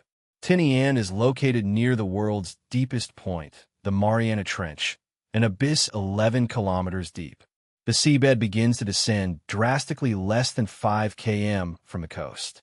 Anything dumped here would probably never be found, but Glenn believes the official records are incorrect. His research suggests that U.S. military personnel simply moved the bomb components from somewhere near the airfield to the coast and dumped them in the shallow waters of this part of the island. The team searched for a coastal point close to the runways. This has to be a runway drain. Yes, a drain or maybe a sewer, because during a typhoon, a lot of water has to be removed from the runway. The other thing is that if they dug to the ocean with bulldozers to make this ditch, this could be a dumping area. Let's take a look. It looks like there's an access road that leads directly from runway A to the ocean. Why don't you take a reference point? Or maybe we can consider going back to dive and see what's at the end of this road. The best thing would be to find one of the Fat Man weapon boxes. Fat Man is, the grandmother of all bombs. The Fletchers intend to dive near the coast, close to the island's runways. They are looking for anything related to the components or casings of the atomic bomb, technological remains of man's most terrible weapon. Their search is the first of its kind. Glenn really knows and understands not only the history of these events, but also understands the mathematics and physics that make them work. Glenn also dives. Mike and Warren need his expertise to identify any bomb part they discover. The dive takes them to 50 meters deep. Mike and Warren use masks with a communication system so they can alert each other to any findings. Music. The first thing they see are large, irregular rock formations and a seabed teeming with marine life. What the hell is that thing? Obviously, I wouldn't want to step on that. Mike is puzzled by some of the large shapes he sees. Keep looking, you'll start to see strange things here and there. They look like artificial objects embedded in coral. Yes, up there on that ridge to the right. I think I see one. It definitely looks like a shipwreck remnant. Music. Here they need Glenn's expert eye, but the team must be careful. Tinian was a strategic base in World War II and the scene of intense fighting. Unexploded bombs and shells are still scattered across the ocean floor. Glenn has studied the dimensions of each of the hundreds of components that make up an atomic bomb. As time passes, he examines the object, hoping to find a match. Music. Okay, we have to go back to the boat. I'm running out of air. What do you think? I think they're Sherman tank shells. I think 70 millimeters. They're all 3 inches at the base. Well, obviously they're not pieces of a nuclear bomb. No, I think it was an amphibious assault, so maybe that mark on the ground that we saw was where the landing craft arrived. Tinian suffered an intense bombardment when American forces took the island from the Japanese in July 1944. The place was chosen for the Alberta project, and the following year, the atomic bombs made Tinian a target of Japan, but it seems likely that the one-way road that the team found was used to transport materials to the island, not to take them out. They still have to find a landfill, but the amount of unexploded shells and ammunition that they have already seen underwater has given them food for thought. There is still unexploded ordnance down there. You could find one, but one that still has a timer and a detonator, and usually my Lou would say that he would find it before further investigation. They asked for advice from experts of the local bomb disposal unit about the dangers they face when diving here. What we are doing is collecting all the artifacts that I collected in a large ammunition depot that caught fire in 1945, and we have been cleaning it for the last months, so we're going to take a look at the weapon holes that remain from the Second World War. Little Tinian and the nearby islands are full of shells and grenades that are scattered across the landscape, and the ammunition experts who deal with them are fighting fire with fire. Basically, if you look here, you can see that we have some artifacts, and basically we place the C4 on the artifact and then detonate it. When the C4 detonates, the artifact vanishes. The idea is that all the artifacts from the Second World War still contain viable explosives, so by adding modern explosives to them, we have the contribution of the old ones, and the idea is that everything explodes at the same time, and that when we are done, there is nothing left in the hole. I would get very nervous if I noticed that you were nervous. The degree of corrosion of these things is always a factor to take into account, whether because they're exposed to water, air, etc. But one of the ones we found was still in its transport tube, and the tarred cardboard had protected it perfectly, so it is in perfect condition for a museum. I can show it to you if you want to see it. Here it is. Wow, it's incredible. It's exactly the same as everything else that is in that hole, but you see how everything else is corroded. This one, the tube in which it was stored, protected it perfectly. Are these the kinds of things that we can find in the ocean? Do you recover many things like that from the ocean? 5. In projectiles, absolutely, yes, anything that was fired in that type of scenario, or Japanese bullets fired at the Marines when they arrived. So you'll find it out there in the wreath of flowers from where we just came, right on top of that cliff that is up there, which is about 2.5 kilometers away. When we detonate it, we will do it from up there, so here is where you will see it all happen. Up there is where you will see it explode. There is enough TNT to knock down and burn a 10-story building. Music. The cliff is a safe point, but an underwater encounter with an active projectile could be fatal for the team. The planes that transported the atomic bombs dropped on Hiroshima and Nagasaki departed from the Tinian airfield. The team knows that the bombs were assembled and stored somewhere nearby. They need to locate the top-secret location of the Alberta project. Then, they will be able to find out where the leftover pieces of the bombs could have been thrown when Japan surrendered, a challenge at the end of the war, as the American Army sowed the entire area to hide the secret base. After more than 60 years, it covers the place, and the tropical heat makes the search uncomfortable. They use Glenn's photos of the base from 1945. They look back in time to locate the key buildings known as Quonset huts. Obviously, we have to go back there. Let's go back. Here. Oh, yes, a bolt from a Quonset hut. How do you know it's that? Is it a Quonset hut bolt? The corrugated cover was bolted to a beam of about 5 centimeters, and there is a rubber gasket to waterproof it. Ah, yes, they simply bolted it in a clearing. The team finds the ruined foundations of a prefabricated building. They're on the right track. It's the edge of the concrete. This is the first barracks, one of the closest to the road. Yes, some of the largest, but we're looking for the smallest ones in the back corner. Yes, that is the technical area, so we are on the edge of the Alberta project. Yes, and only people who worked on the atomic bomb were allowed to enter. This was a closed area. Secrecy was of utmost importance. More than 50 scientists worked on Project Alberta, known as the Target Team. All of its operation was protected by armed guards. Despite their smiles, these men were under pressure. They were assembling the first atomic bombs to be used in combat, bombs destined to kill tens of thousands of people. But that would end the war. We should hit some remains of the next fence, and then another. Yes, from here there should not be a problem. The photographs give the team a perspective on the past. Look at this crack, this piece of concrete. Concrete, right there. And right in front is the scene. There is the scene. So this is Quonset Hut. In fact, if we hold this photo, that is what we're seeing right there. You know? All these guys, what did they really do? They built and developed the blast measurements for the combat mission, to be able to measure the intensity of the explosion. Yes, to measure the performance of Little Boy. And this is the blast meter they used in the Harrow mission, and what happened to all the different components. Tools, buildings, and everything that was here, all of this was thrown away. The question is, where does the team need someone to interpret their findings and help guide their search? They turned to the unofficial photographer of the Alberta Project,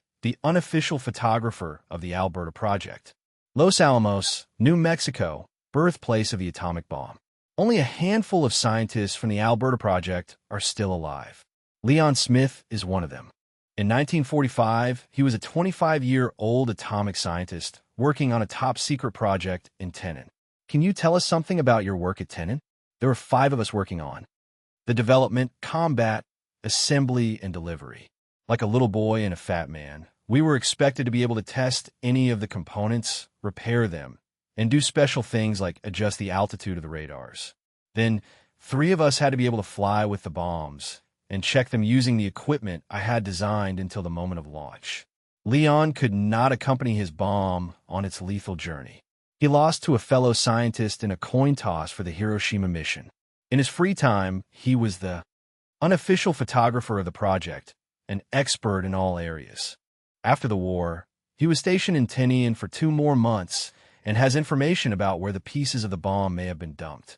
I have heard that for explosives and other things it was expected that they would be several kilometers to the west and throw it away, but people in a hurry often take shortcuts, and at that time we were used to taking many shortcuts, so we were talking about large volumes of material.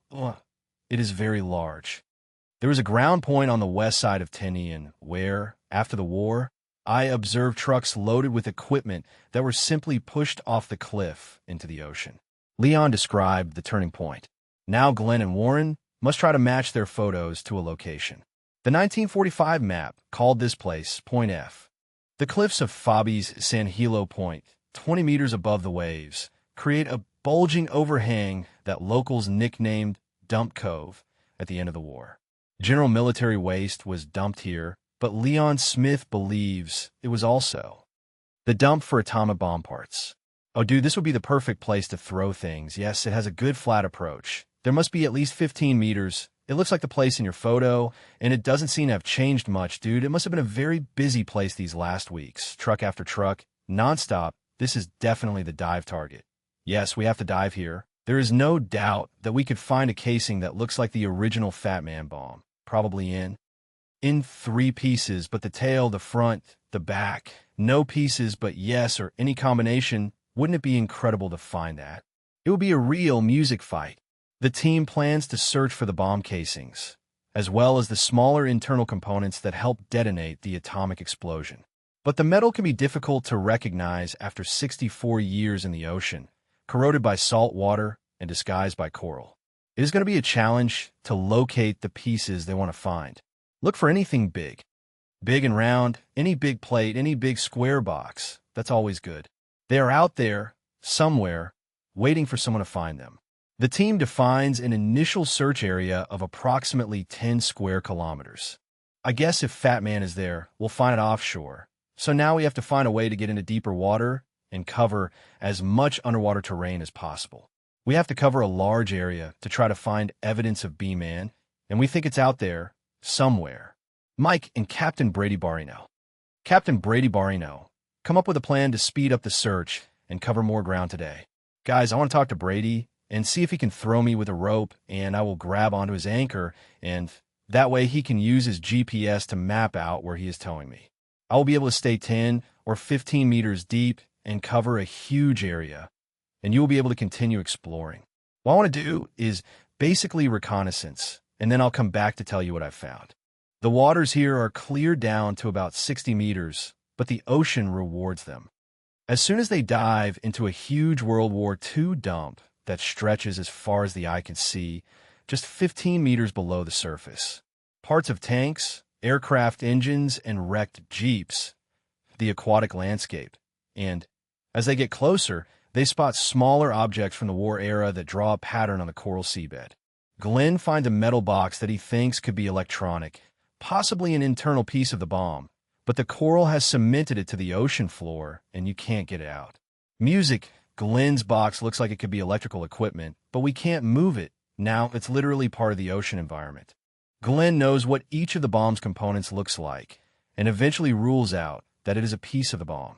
As the search continues, they find large quantities of live shells and unexploded conventional bombs. Having seen the damage they cause, the team does not touch anything that could be active ammunition, and Glenn discovers something potentially more dangerous: residual phosphorus from incendiary bombs.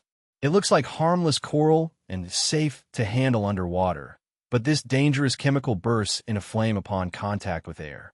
Mike examines the SE seed from a safer distance while completing his exploration on foot. Everything is fine, Brady. The seabed is literally covered with all kinds of evidence from World War II. Old jeeps, broken airplane parts, and office equipment that was here on the island and dumped into the sea with a bulldozer. As soon as you dive in and look down, you are stunned. There are things everywhere. This is the first official search for a bomb. Pieces in these waters. Glenn has been following this story for decades and is like a child in a candy store. He can't walk away.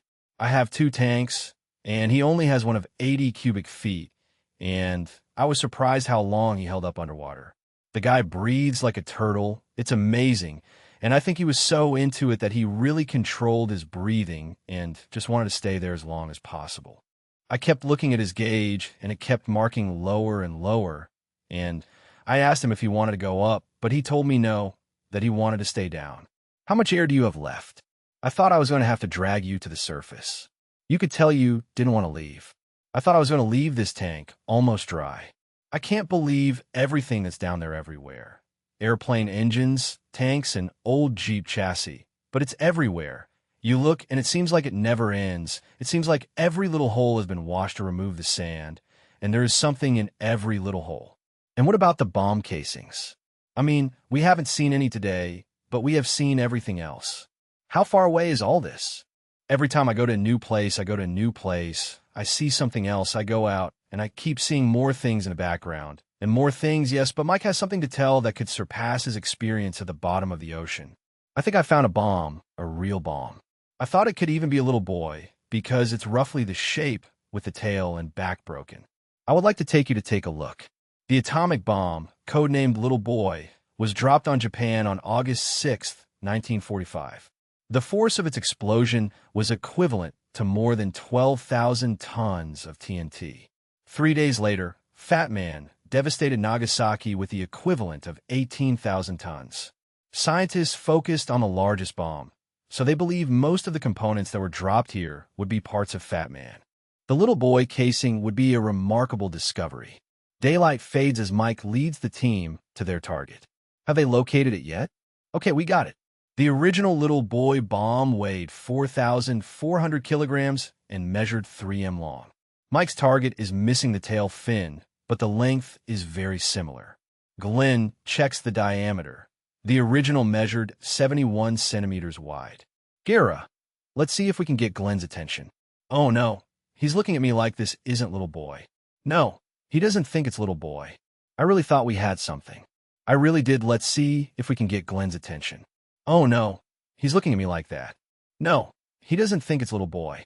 I really thought we had found something. Really, it's a disappointing end to a long, hard day of diving. The object is not part of Little Boy.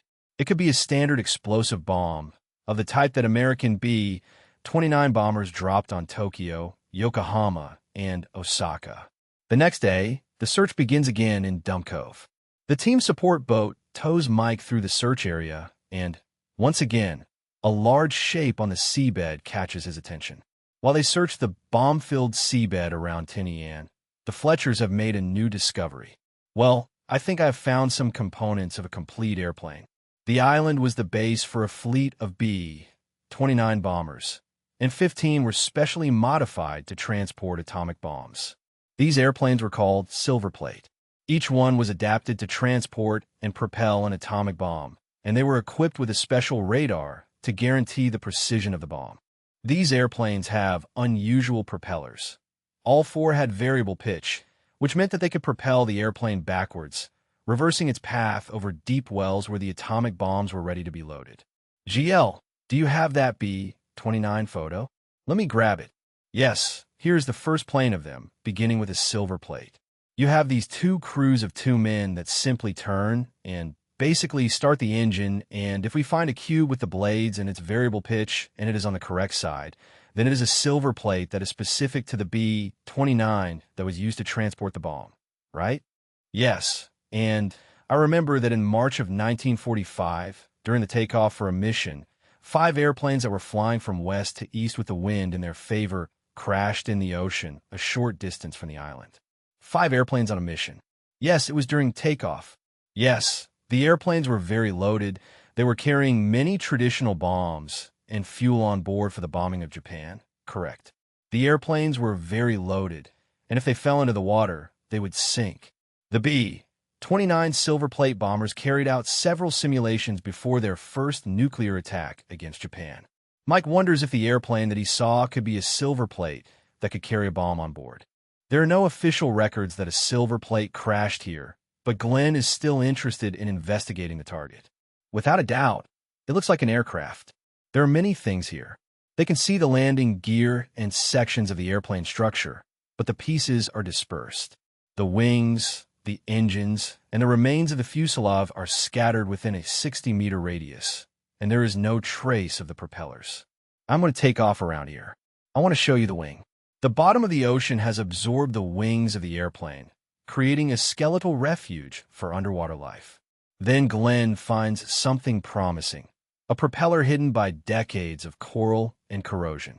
He looks for clues, and he can see that the blades are bent, which means that the propeller was probably turning when the bomber crashed. It is a B-29, but is it a silver plate? I would say no. He says he does not believe it is a silver plate. The telltale sign of a B-29 adapted for atomic war is the propeller cubes that allow changing the pitch, and Glenn can see that this one does not have variable pitch. Another long day of diving ends without any progress, but the great number of possible targets gives hope that tomorrow's dive is successful. Fat Man is proving to be quite elusive. I have dived on many targets that I thought could take me to Fat Man. I have had more than one disappointment, but I am going to continue with the plan and see if we can make history finding what would be one of the last remains of this important bomb. The Fat Man. At dawn, the team returned to continue its search in Dump Cove.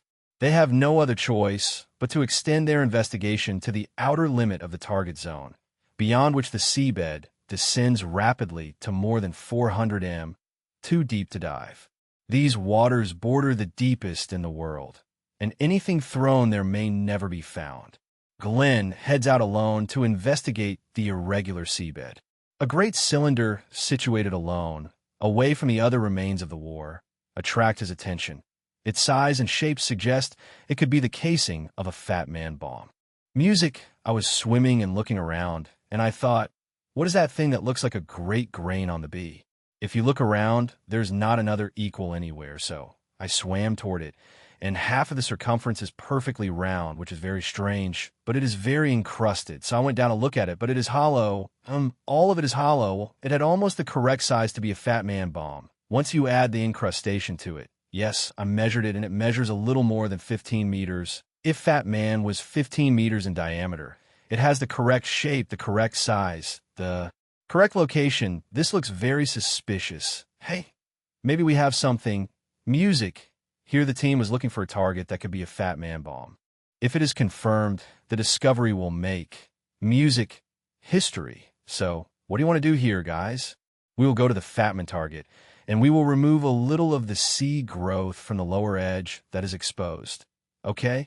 We're going to leave enough exposed to make sure what it is made of, just where the big lip is, where you can put your hand with a well-exposed lip. Okay, are you going to remove the marine growth from the inside or outside? All the outside. If it is a fat man, there have to be seams in that cylindrical part, right? Yes, there will be a seam about 3 centimeters from the bottom.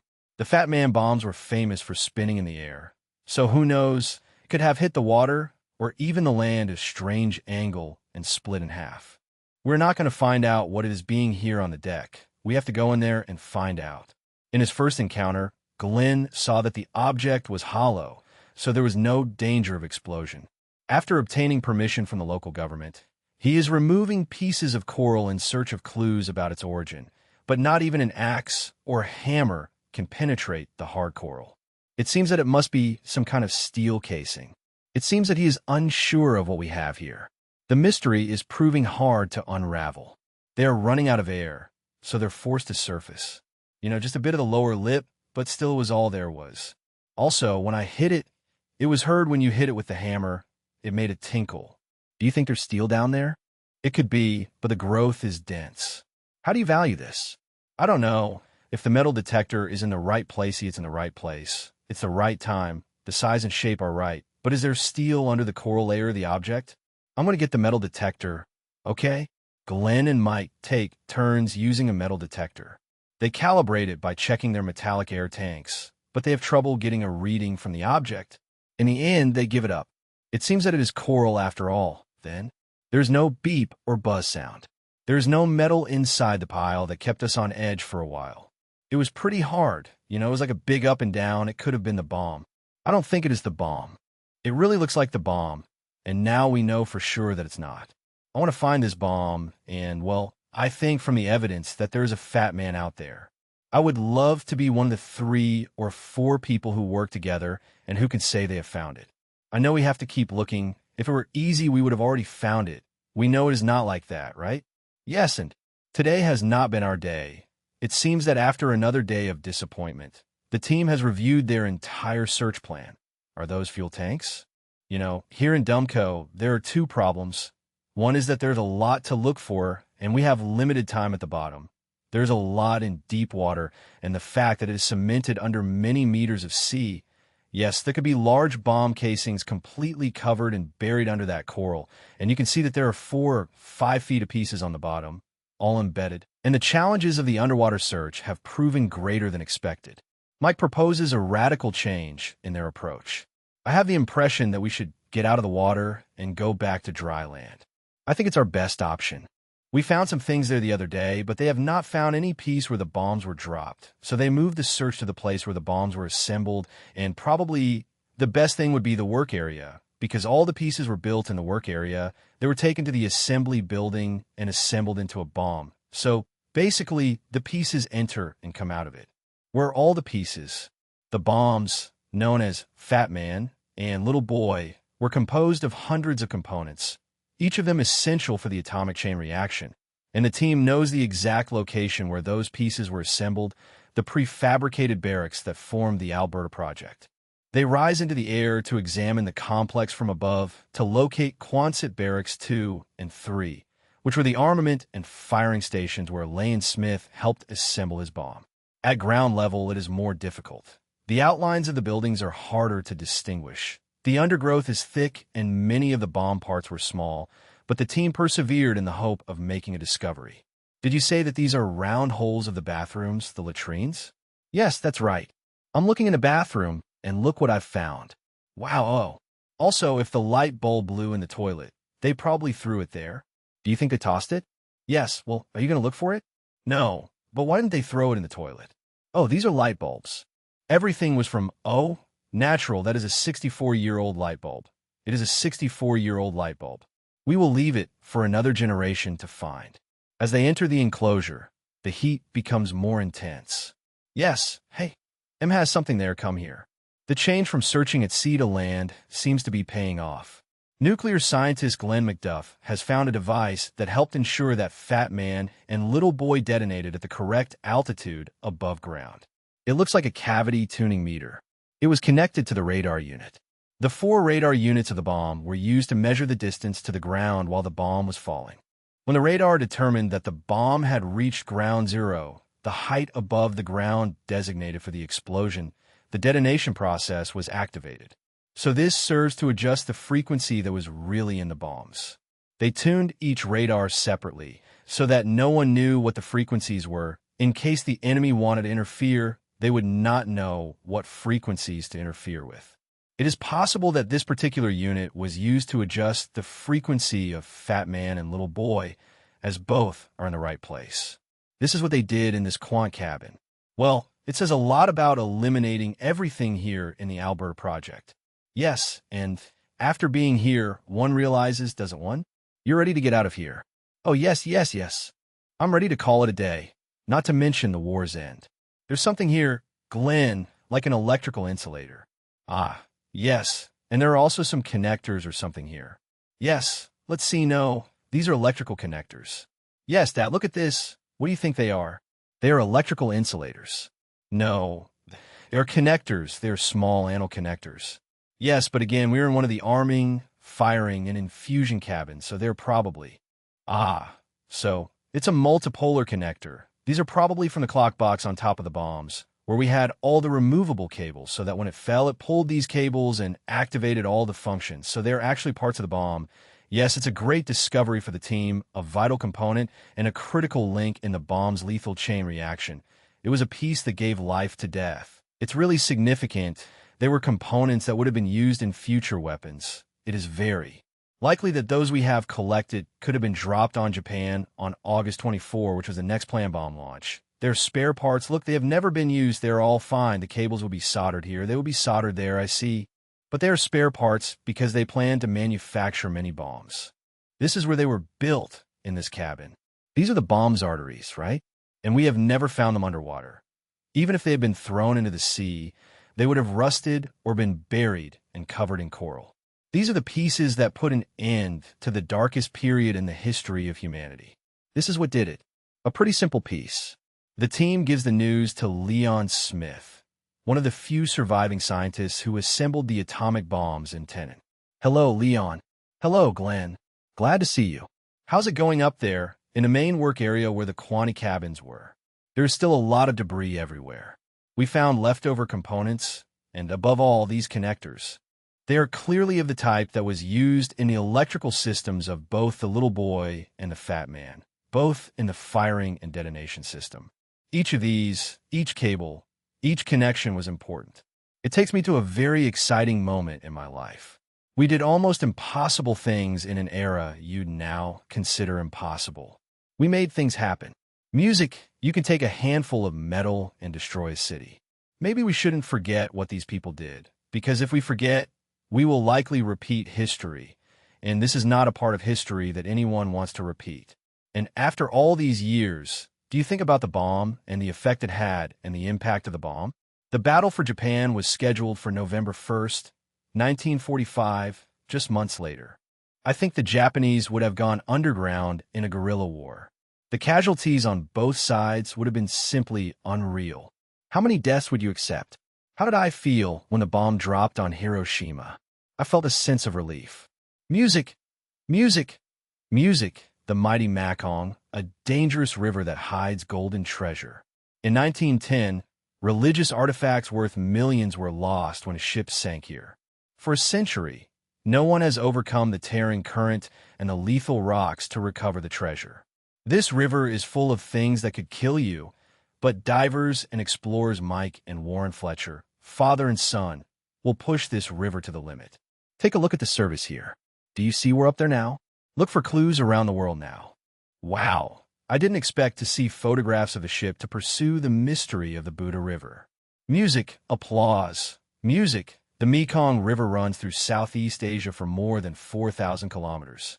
Here, in Laos, it provides food and water to millions of people and is the country's main artery for transportation and commerce. It is also the setting for a centuries-old mystery. There's a lot of river here to hide a shipwreck and many dangerous waters to dive in. The underwater detective's target is Lonier, a French gunboat loaded with treasures that sank here on July 15, 1910.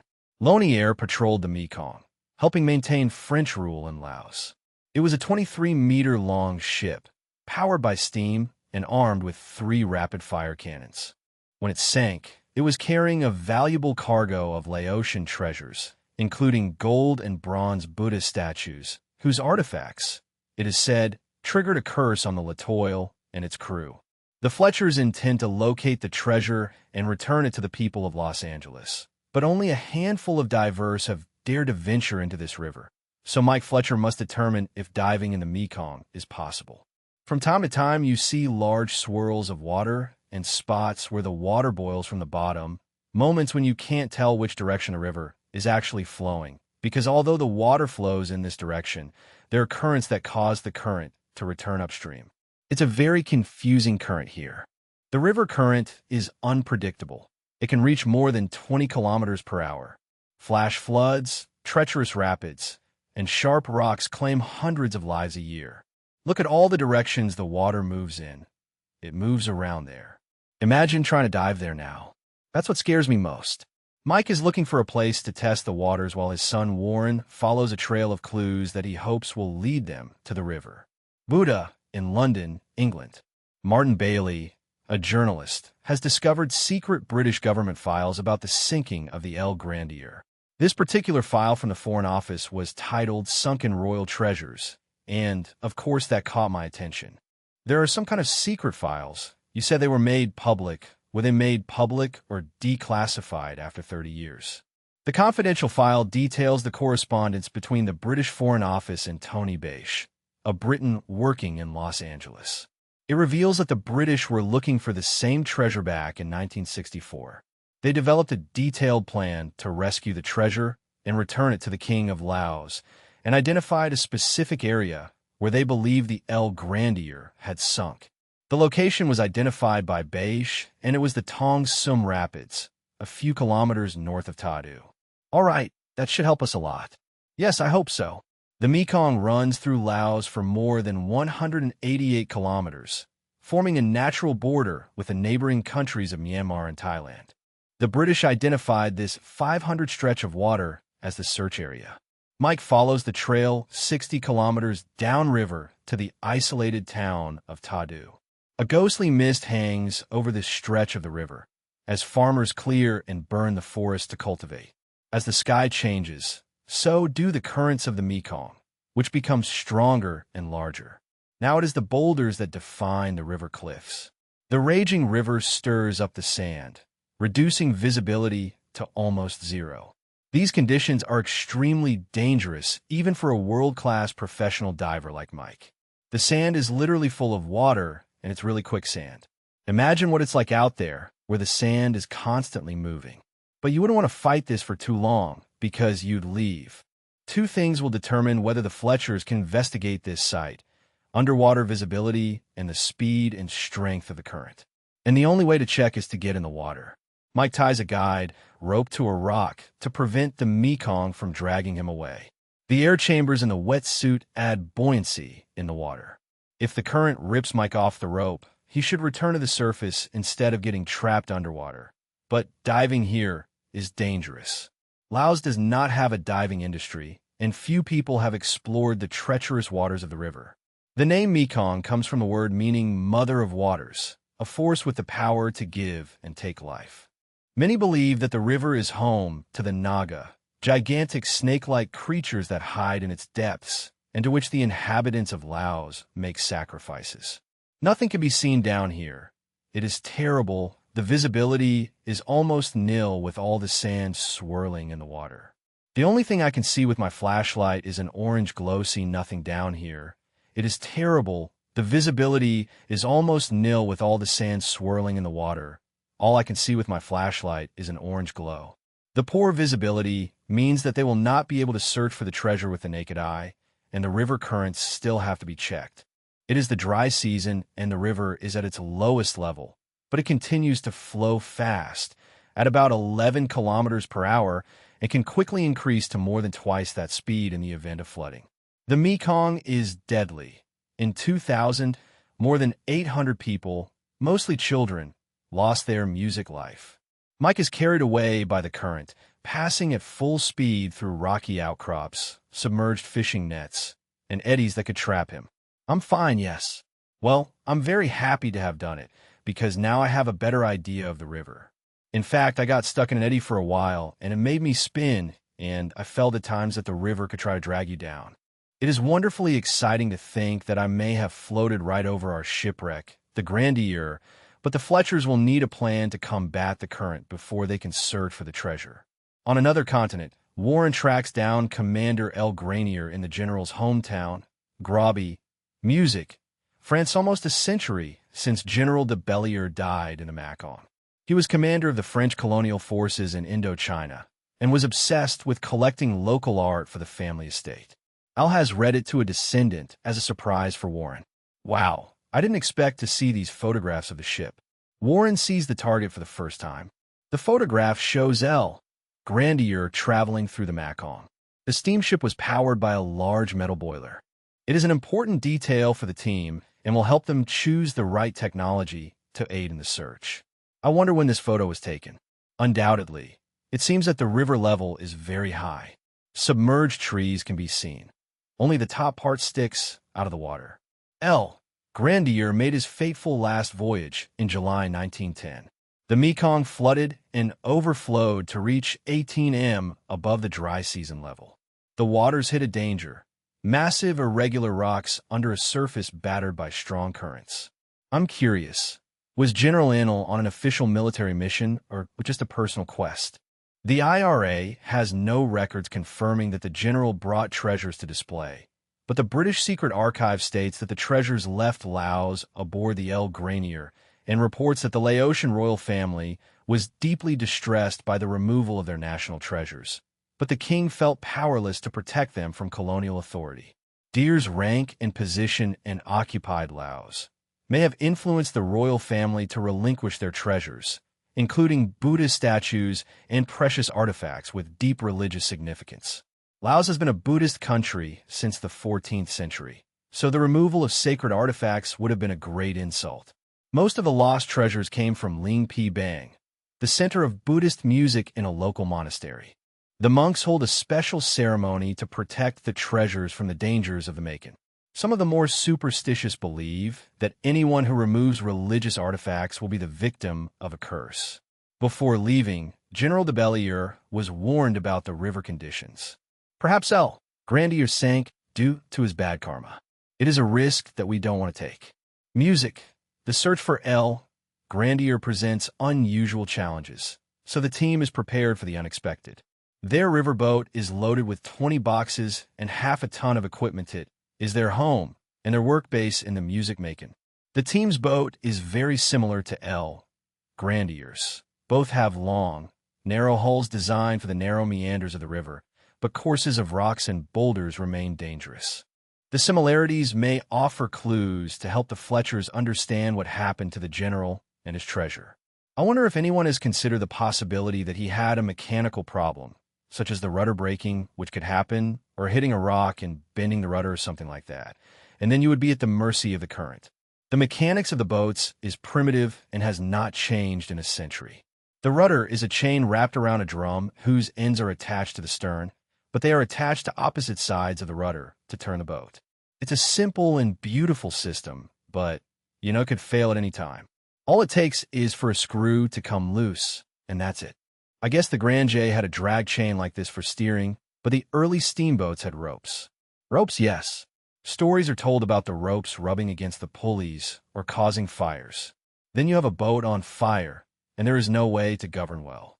Well, it is one thing to lose control in the open sea, but here in this river, there are sharp curves, currents, and all kinds of things to avoid. No, it is part of what makes me nervous. Governing would be absolutely critical, especially in flood season, when there are giant whirlpools that throw you from one bank to another. The crystalline surface of the river hides numerous shipwrecks and conceals very real dangers. The Fletchers must adapt their diving techniques and draw on their 40 years of combined experience to face the power of the Mekong. The team used what Mike Fletcher learned in his scout troop and developed a plan to dive into the currents of the race, where Grandeur and his treasures were lost. They will place weights instead of rocks on both sides of any target. Good anchor. The local boatmen do not use traditional anchors, at least not of the type we know in North America or Europe, so we had to go to a junkyard and buy this old engine block to serve as ballast. Warren and I are going to dive in. The Fletchers will attach guide ropes to the weights that will then slide down the rope to the place they need to investigate. The ropes will be a lifeline in the river. Warren and I are looking at the river. This is where we put our weight. So this is where we will end up if we manage to climb up to the weight, with the risk that the current will drag us and take us down the river, where nothing is seen, which is what is really dangerous. Let's imagine that there is a sunken tree in the river, and we are drifting like this, and we cannot see it. Suddenly, you get stuck, you turn to one side, they tear off your MK, and you get entangled in a fishing net. That is why we cannot let go of the rope we have in our hands. Now, they have to test their system. They enter the river near the cliff, but they soon realize that the currents are even worse below the surface. I am here at the end of the rope. The current is quite strong here. Yes, it is very strong, but I am managing to hold on. Diving here puts them in constant danger of colliding with the surrounding rocks. I cannot believe the amount of sand down here. Yes, it is very bad. I do not know how we are going to see anything down here. Visibility is nil, but the test is a success. The weights and guides have stayed in place. Their system can be used for research, but the sand swirling below the surface is another matter. Touch this sand. I have a sand crest. It is like a centimeter thick in my hair. It is like a beanbag puff in there. It is ridiculous. That is the amount of sand there is in the water, a whirlpool down there. The sand adds another difficulty, but it should be manageable. The next step is to locate their target. The lost ship had a metal hull, and that fact leads the team to hire British engineer Bob Hickson. Hickson has developed and worked with sophisticated metal detection systems for more than 30 years. This system is a unique one that I developed myself to locate historical remains. It combines GPS, an echo sounder, and a magnetometer, and shows all the data graphically on the computer. Barb has used this magnetometer to find historic Spanish shipwrecks near Panama and 18th century shipwrecks off the coast of Great Britain. The team begins the search in the area that Mike has explored at the foot of the rapids, where some reports say Grandeur found her. Bob plans to focus on the metal hull and boiler of the steam gunboats, as the magnetometer, towed behind the boat, shows any changes in the Earth's magnetic field caused by metallic objects. The metal hull and boiler of the Grandeur would create a unique signal and help locate the wrecks. After a century at the bottom of the Macon, the Grandeur could be buried deep in the sand. Bob's experience is the only way to find it. Yes, this ICID is really jumping. It should not be music. As the magnetometer is behaving strangely, the geology of the area is unknown and some rocks contain enough iron to alter Bob's readings, making locating the target almost impossible. I think this here is solid iron. Look at it. Bob suggests a simple test to determine if these rocks are affecting his magnetometer. He has asked Warren to move the sensor away from the rocks. There is great fluctuation in the signal. The rocks are magnetic and strong enough to confuse Bob's system. It is caused by the rocks, so they will never find it with the magnetometer. It is a major setback. Without the magnetometer, they have no way of knowing where to dive. Music. The Fletchers turn their attention to why the boat sank, hoping the answer will give them some clue as to its location. Yes, try it out. S is a local boat pilot who regularly navigates this section of the river and knows its dangers. So people believe that you have to stay in the center of the river, but what happens is the water hits a large rock and pushes the boat to the side. I see. So what you have to do is stay very close to this rock so that when it pushes you, you end up in the middle of the course. That's probably what happened. They probably didn't realize they were going to be pushed to the side. They stayed in the middle, they were pushed against this rock, and then they got caught in that whirlpool. And that rock is what they're trying to avoid? Yes. And that rock is what they hit? Yes. And when is the most dangerous time to cross the river? MH. This dangerous time starts from July to October. So they're trying to avoid? Yes. And that rock is what they hit? Yes. And when is the most dangerous time across the river? MH. This dangerous time is from July to October. So the Grand J passed through here at the most dangerous time of year. The powerful river current could have pushed the Grandeur against the rocks and dragged the boat down the river to its final resting place, that whirlpool. Think about it. It would be spinning in this direction, and it would have dragged it to that side of the river. It points in that direction, doesn't it? The Fletchers decide to focus on a 50-meter stretch of the river just below the cliff where Grandier's leg could have hit. It's a smaller search area than they anticipated, but it's close to sharp rocks and extremely dangerous. The good news is that Bob thinks he has found a way to use the magnetometer. Okay, Mike, ready to fish. Okay, Bob, lower the magnetometer sensitivity to minimize the readings of the natural magnetic field of the Mom. Music. What's wrong? It works. We are receiving a signal from this steel boat. I detected it. We have it. Bob's settings work. The magnetometer can now distinguish between the metal of a boat and the surrounding rocks. Now we're going to look for it. Music. The team moves slowly through the water so the magnetometer can detect any metallic signal on the riverbed. Music. Music. After 6 hours, their patience pays off. They register a strong signal near the cliff. Yes, here it is. Look, there is a sudden change in the field. Look, this is where the second fall occurs. Look, that's where it's lighter. The screen shows an object only 9 meters below the surface, near the location suggested by the speedboat driver. Sam's sock stands 3 meters from the bottom. Perfect. I like it. It looks promising. Of course, it has to be the most complicated place in the river to try to dive, right? Right in this channel, where all the water is hitting hard. I wonder why the fish gather there. That's why it's a good place to fish, isn't it? Fishermen know where the reefs are, right? The Fletchers believe they have a promising target to investigate. The place that gave the strong magnetometer reading is also a popular place to fish, but conditions near the rock wall have worsened since yesterday. The river is moving much faster, making the dive more dangerous. Strong currents and huge whirlpools prevent boats from approaching the dive site, so the Fletchers have to carry their heavy equipment over razor-sharp rocks. Each large double tank and backpack weighs nearly 45 kilograms. One wrong step could be fatal, but they know they must not turn their backs on the powerful Macon. A powerful whirlpool drags the dive boats, which weigh approximately 900 kilograms each as they are dragged down the river. Surround the rock, surround the rock. As they fight the current and struggle to get the boats back into position, they remember what they are up against. Okay, the boat over there, out of the current. Mike, don't you think it is too dangerous? That current is brutal. You know what I mean. Look what it has done to the boats. What is it going to do to you? Hold on. Nervous, huh? Yes, I don't blame you. The current underwater can be even more violent. Okay? Dad, I'm going down toward you. His guide is the only thing that prevents the divers from being dragged, but to search for El Grandier, they must. Release the rope with one hand to be able to feel the target with zero visibility under the water. The rocks and debris pose a serious threat. Yes, quite complicated down here. It's crazy to try to hold on, but we're moving forward. Okay, I'll leave you with the dive. Call me if you have any problems. I'm reaching the end of the rope, and I think there's something down here while Mike approaches the target. There's danger on the surface, and you too.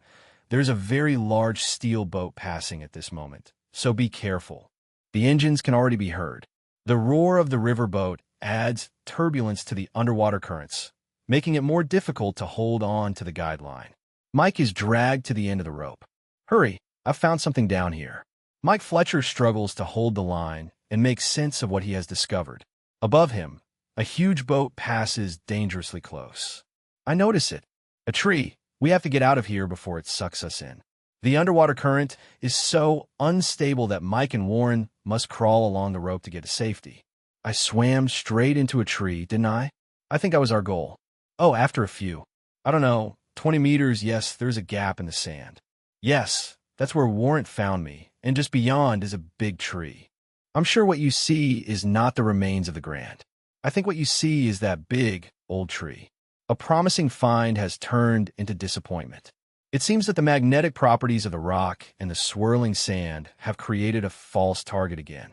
The Fletchers need a clue and return to the secret British plan of 1964 to recover El Grandier in London. Warren had met with Sir Peter Wakefield in the 1960s. Sir Peter was a member of the British Foreign Office and a key figure in an operation to recover the sunken treasures of Laos. The plan to find El Grandier was hatched during the Vietnam War when the British government was working to prevent the expansion of communism, but it was not something usual, so to speak. Although the Foreign Office believed that finding the treasure and returning it to the King of Laos would be a valuable gesture to an ally in the fight against communism. However, a new British government withdrew funding from the plan and shelved it. It's a shame, because in the end the project never went ahead and no one dove into the river or looked for any of the artifacts or the boat. Well, there's a story that says that an attempt was made, or at least they studied it in 1968, for years after the aborted mission of 1964. There was a second British attempt to find the treasure, but it ended in tragedy when the expedition's DC-3 crashed into the Mekong. This revelation opens another mystery. Simon Dunstan is a military historian who has investigated the incident. After the initial impact, several people got out of the plane and were left in the river, and then there was a rescue attempt by an American Huey helicopter, but it flew so low over the river that the downdraft pushed people under the water and they all drowned, so all 37 people on board the plane died. Do we know if the group dove to the bottom of the river? We understand that yes, and obviously, if they recovered any artifact, it would have been lost in the plane crash. It is a new target, a plane that could have been loaded with treasures when it crashed. And Laos Warren finds a man who saw it happen. He said yes, that he knew because he saw the plane crash at that time. He saw the plane crash. Yes, wow. You were there. It must have been crazy, incredible. I am curious, is the plane still in place? Only a handful of people witnessed the accident. The witness Warren found is the fisherman Bontan June Bonan, was 11 years old then, but he is sure to remember exactly where the plane crashed. He guides the team 4 kilometers to the north of the original search area. The DC-3 had a wingspan of 29 m and weighed over 11,000 kilograms. Bontan remembers the accident in great detail. So, where did the plane come from? The plane came from there, descended and retraced its path looking for a place to land. Yes, look, 3 days after the accident, Bontan says he saw locals trying to salvage the plane from a rocky ledge on the other side of the river. That big rock over there is where the plane ended up, and it was there that they tied the cable and pulled on it until they tore off the wing. They told us that when the wing came off, they saw bodies rolling out of the plane. What I like about this objective is that, unlike El Grandeur, we know exactly where to dive. We don't need to look, we just have to get in the water and hopefully find the treasure. They have a defined search area, but this section of the Mekong is the most dangerous they have encountered. A large volume of water flows through the narrow channel, making the river's current stronger than Mike expected. The Fletchers face an added danger in the plane's search area. The frequent traffic of boats that roar through the channel, stirring up the water. Water. Yes, I don't think I would want to be in the water right now. No, well, the timing was perfect. We know that crazy eddies are created when a boat passes. If we had been in the water when that boat passed, it would have been very bad. Look at the wake from that thing. The Fletchers have a secret weapon for this dive, advanced sonar technology.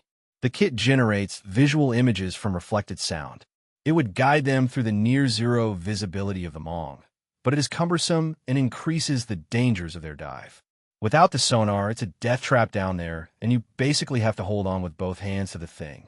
What you're saying is that it's dangerous if you take it with you, and it's pretty dangerous without it. Forget about taking it with you, right? It's a difficult decision. The Skin Man could help them get straight to the treasure. The portable acoustic camera uses sound to see, generating detailed real-time images by bouncing sound waves off underwater surfaces. It is a powerful tool. In the whirlpool of the Mekong, Warren faces the challenge of holding the guide while using the acoustic camera. He decides it's worth the risk. Warren follows his father to the river and heads toward the target. The swirling sand causes some interference in the acoustic camera, but Warren can still see Mike moving along the guide. Progress is slow, but the images from the acoustic camera are reassuring. It should be about 120 meters ahead of you right now. Yes, that's it. They maneuver the guide away from the cliff wall. A risky maneuver to expand the search area. One is working in front of me, and we're going to take this rope off the cliff wall, right at the end. We're almost at the anchor, but when the line slackens, a violent current suddenly catches them, and Warren disappears. Take a look at the surface. Do you see Warren up there? I don't see him on the surface. B, do you see him there or not? Mike, he's not on the surface. Okay, just him. I'm gonna go all the way. Are you okay, Lauren? Mike fights the current in search of his son among the swirling sand. Can you confirm that you're okay, War? The team fears Warren was dragged off the line and down the river. Oh, I can feel them on the roof. It's crazy down there. Okay, we're going back. Mike helps Warren find his way back by following the guide. I thought we had lost you. The current pushed me very far. I'm glad you're okay. The current is too strong here. It's a nightmare. There is no trace of the accident, and the raging current rules out further dives. The search for the plane stops, but one team member has other plans. Engineer Bob Hickson returns to the first search site, the Tatawa Rapids. He wants to test his magnetometer one last time. An abandoned monument nearby is related to Laguerre. This is the entrance, MMM. It was erected as a landmark for river traffic, but nearly a century in the forest has taken its toll. Unfortunately, this is the monument. Mr. Bombay explained to me that someone had come in the past and probably said to use dynamite to blow it up, thinking that there might be some kind of treasure or something buried inside the monument. The monument marks the place where men died and a treasure was lost. The Fletchers decide to make it visible from the Macon. Once again, no one can enjoy this monument. There's a lot left, but what remains is quite impressive, and it is evident that a lot of work has been dedicated to it. Applause. It can be seen again. The scale of the ruined structure has given the Fletchers confidence that they are diving in the right place, and Bob adds to the optimism with the news of strong magnetic contact a little further down the river. The target site is only 150 meters from where SAC suggested L. Grandier had crashed into the rocks. Locals want to boost the expedition's last chance of success, so they sacrifice a pig to Naga, a spirit of the Macon. We have been through many things to look for shipwrecks, but never anything like this. I think it is very important to the people, and they do not want us to disturb the spirits. I don't think they want us to bring them an icon that is going to be important to their culture. So yes, I think they really wanted us to be here to do this. Perhaps the river spirits have been appeased. Good job with the tent. It's great. The water around their target moves more slowly than at previous dive sites, making this the best yet. It has great potential. Yes, it definitely needs to be investigated. Oh, it's the perfect place. I've seen this before. Things go down at full speed through some rapids and fall as soon as it calms down. The Fletchers contemplate everything they have learned about the river and the history of El Grandier. They believe this could be the place where the lost treasure of La Ocean rests. The team is optimistic about their next dive. Warren brings the acoustic camera to help Scout search the river bottom for any sign of the wreck. Okay, I'm War. Do you see anything sticking out of the bottom? Yes, I see you very well with the light. The current is manageable here, so Mike uses a portable metal detector to locate anything buried in the quicksand. Do you detect anything with the metal detector? Mike, nothing for now, it just moves. Oh, wait a moment, there's something music. Here? Yes, there's definitely something here. I'm getting a signal even with the sensitivity low. Bob, it's good that you detect metal because that detector is not affected by magnetic rocks, so there's definitely metal under the sand. It could be a fairly large object just under the sand. It's worth digging a little to see if you can feel something just under the sand. A strong hit on the metal detector could indicate a section of El Grandier steel hull. Yes, very exciting, but digging deep into the sand, and we still haven't recovered anything. I wish it wasn't sinking. I keep digging. Deeper and deeper. I can't penetrate much, while Mike digs the sand coils and moves the metal detector. It could read a buried target at up to 4 m deep. They are reviewing it thoroughly. I must admit that this is disappointing.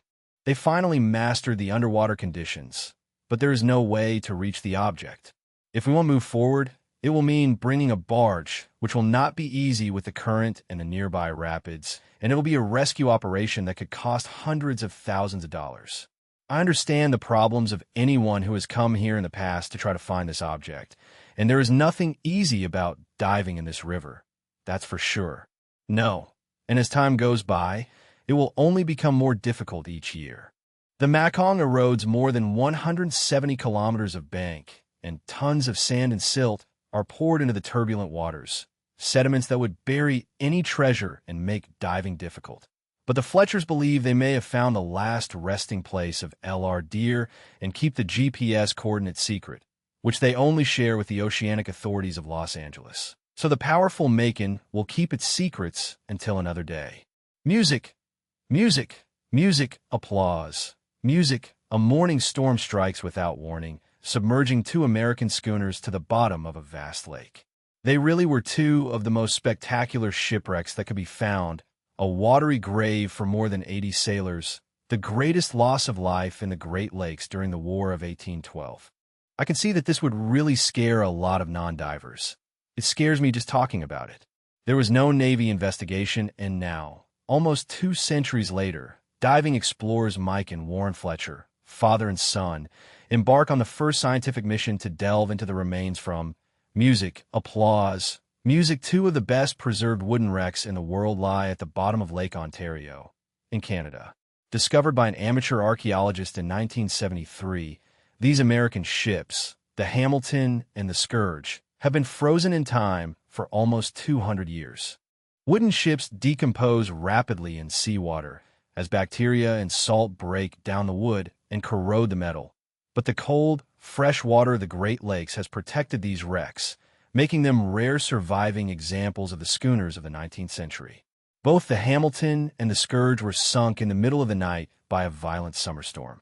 Today, the schooners rest in an upright position, with elaborate wood carvings still adorning their bows and cannons lined up on their decks, seemingly ready for action, just as they were the night they sank. These priceless wrecks are located just 113 kilometers from Mike and Warren's base of operations.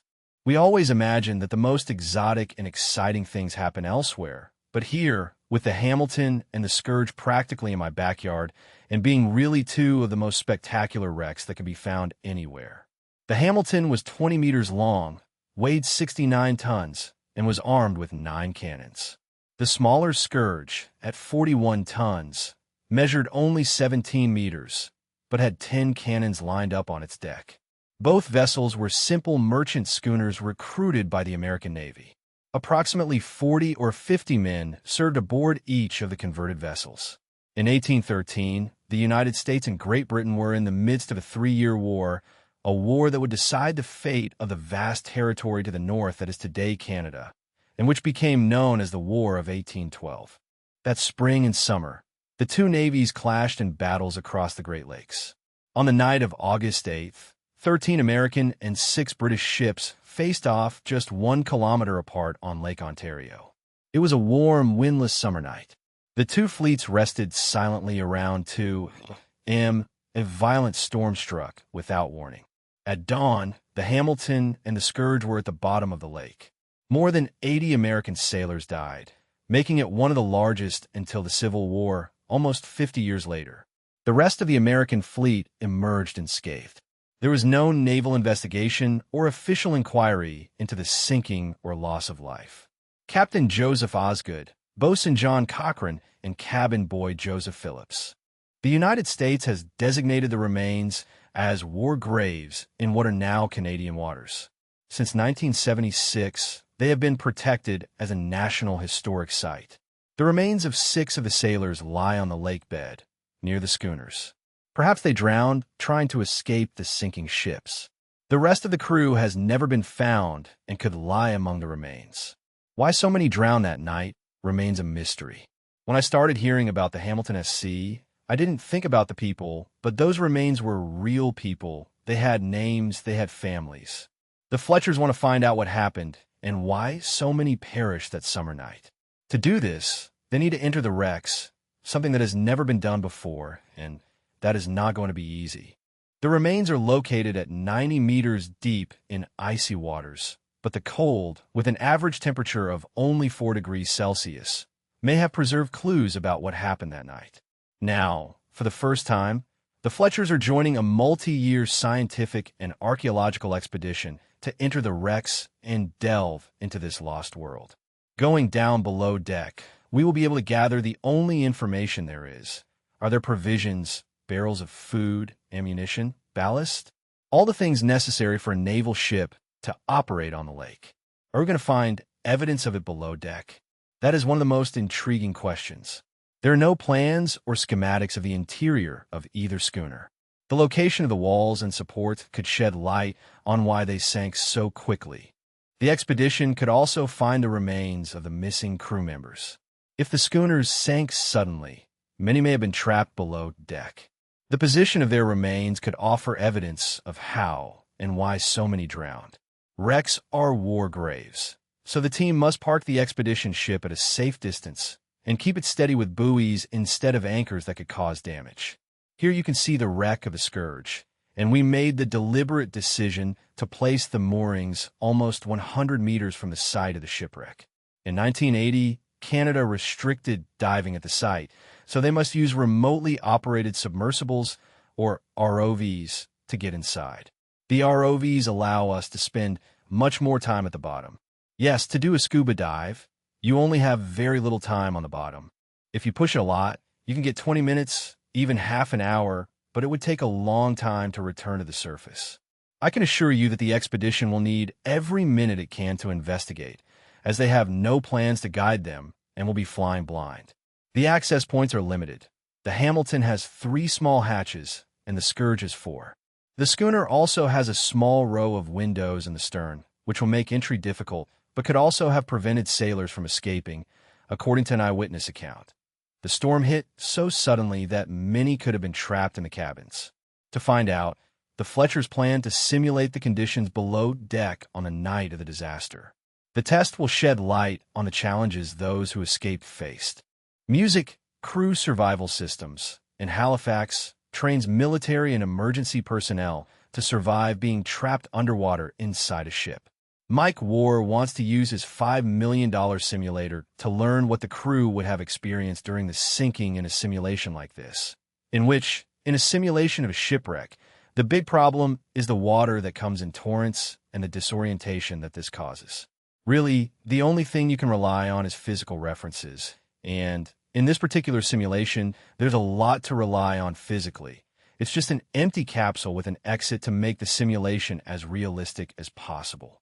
The Fletchers rely on the only eyewitness account of Ned Myers, who was a gunner on the Scourge and one of the 8 survivors of a crew estimated at about 45 members. The writer James Fenimore Cooper, author of The Last of the Mohicans, recounted Myers' story in a biography published in 1843. The captain looked at the sky and commented that the night was very calm and that the English were so close that they would certainly attack if a breeze rose. The crew left the sails hoisted, and Myers slept on deck next to his weapon. Okay, go ahead. Let's activate the storm conditions. The simulator uses 2 industrial fans to create wind and turn the night into a dark and stormy one, along with wave and rain generators to reproduce the weather conditions of the night of the shipwreck. I woke up from the large raindrops falling on my face. I intended to go down to have a drink of what we kept in our chest when a lightning bolt almost blinded me. Now we only need a little lightning, yes, and some thunder. Our deck seemed on fire, the most horrible and infernal rumble of thunder and squeals and dazzling lightning, with the wind blowing all the time like a tornado with the sails hoisted. Myers feared that the winds would literally blow the ship apart. He jumped to release the sails. The water was already up to my chest, and I knew the sailboat would sink. There it goes. The winds lashed the Scourge on one side, and water poured in through the deck hatches. It turned upside down. Wow. I can understand that this is very scary for those who don't dive. It even scares those who tell it. It scares me, Uncle. The violent storm that lashed both the Hamilton and the Scourge was probably a weather phenomenon called a downburst. These intense, localized weather systems are common in the Great Lakes during thunderstorms, which strike in just a few seconds. The cold air from a storm front descends through the warmer air, hitting the lake and shooting out like an explosion. The initial gusts of wind can reach 150 kilometers per hour. They would have hit the sails that Myers failed to release. The schooner's on which I have to admit that I don't know what to expect when I get into this thing. It looks pretty wild. I think it's going to be quite intense. There are still questions to be answered. Did the internal structure of the ship prevent the flow of water? How difficult was it for the sailors to get on deck? More research will be needed before Warren can simulate them. The expedition is heading to the site of the shipwreck in the hope that Ned Meyer's account will guide their entry for the first time in almost 200 years. Scientists, archaeologists, and marine technology experts make up the 18-member exploration team, determined to study and penetrate the schooners. Archaeologist Jonathan Moore and engineer Bob Clark from the ASI group spent 6 months developing the ROV dive plans for the operation in order to make the most efficient use of each dive. Jonathan's passion is ships and their archaeology. What excites me is the technology that we can use. Okay, all clear.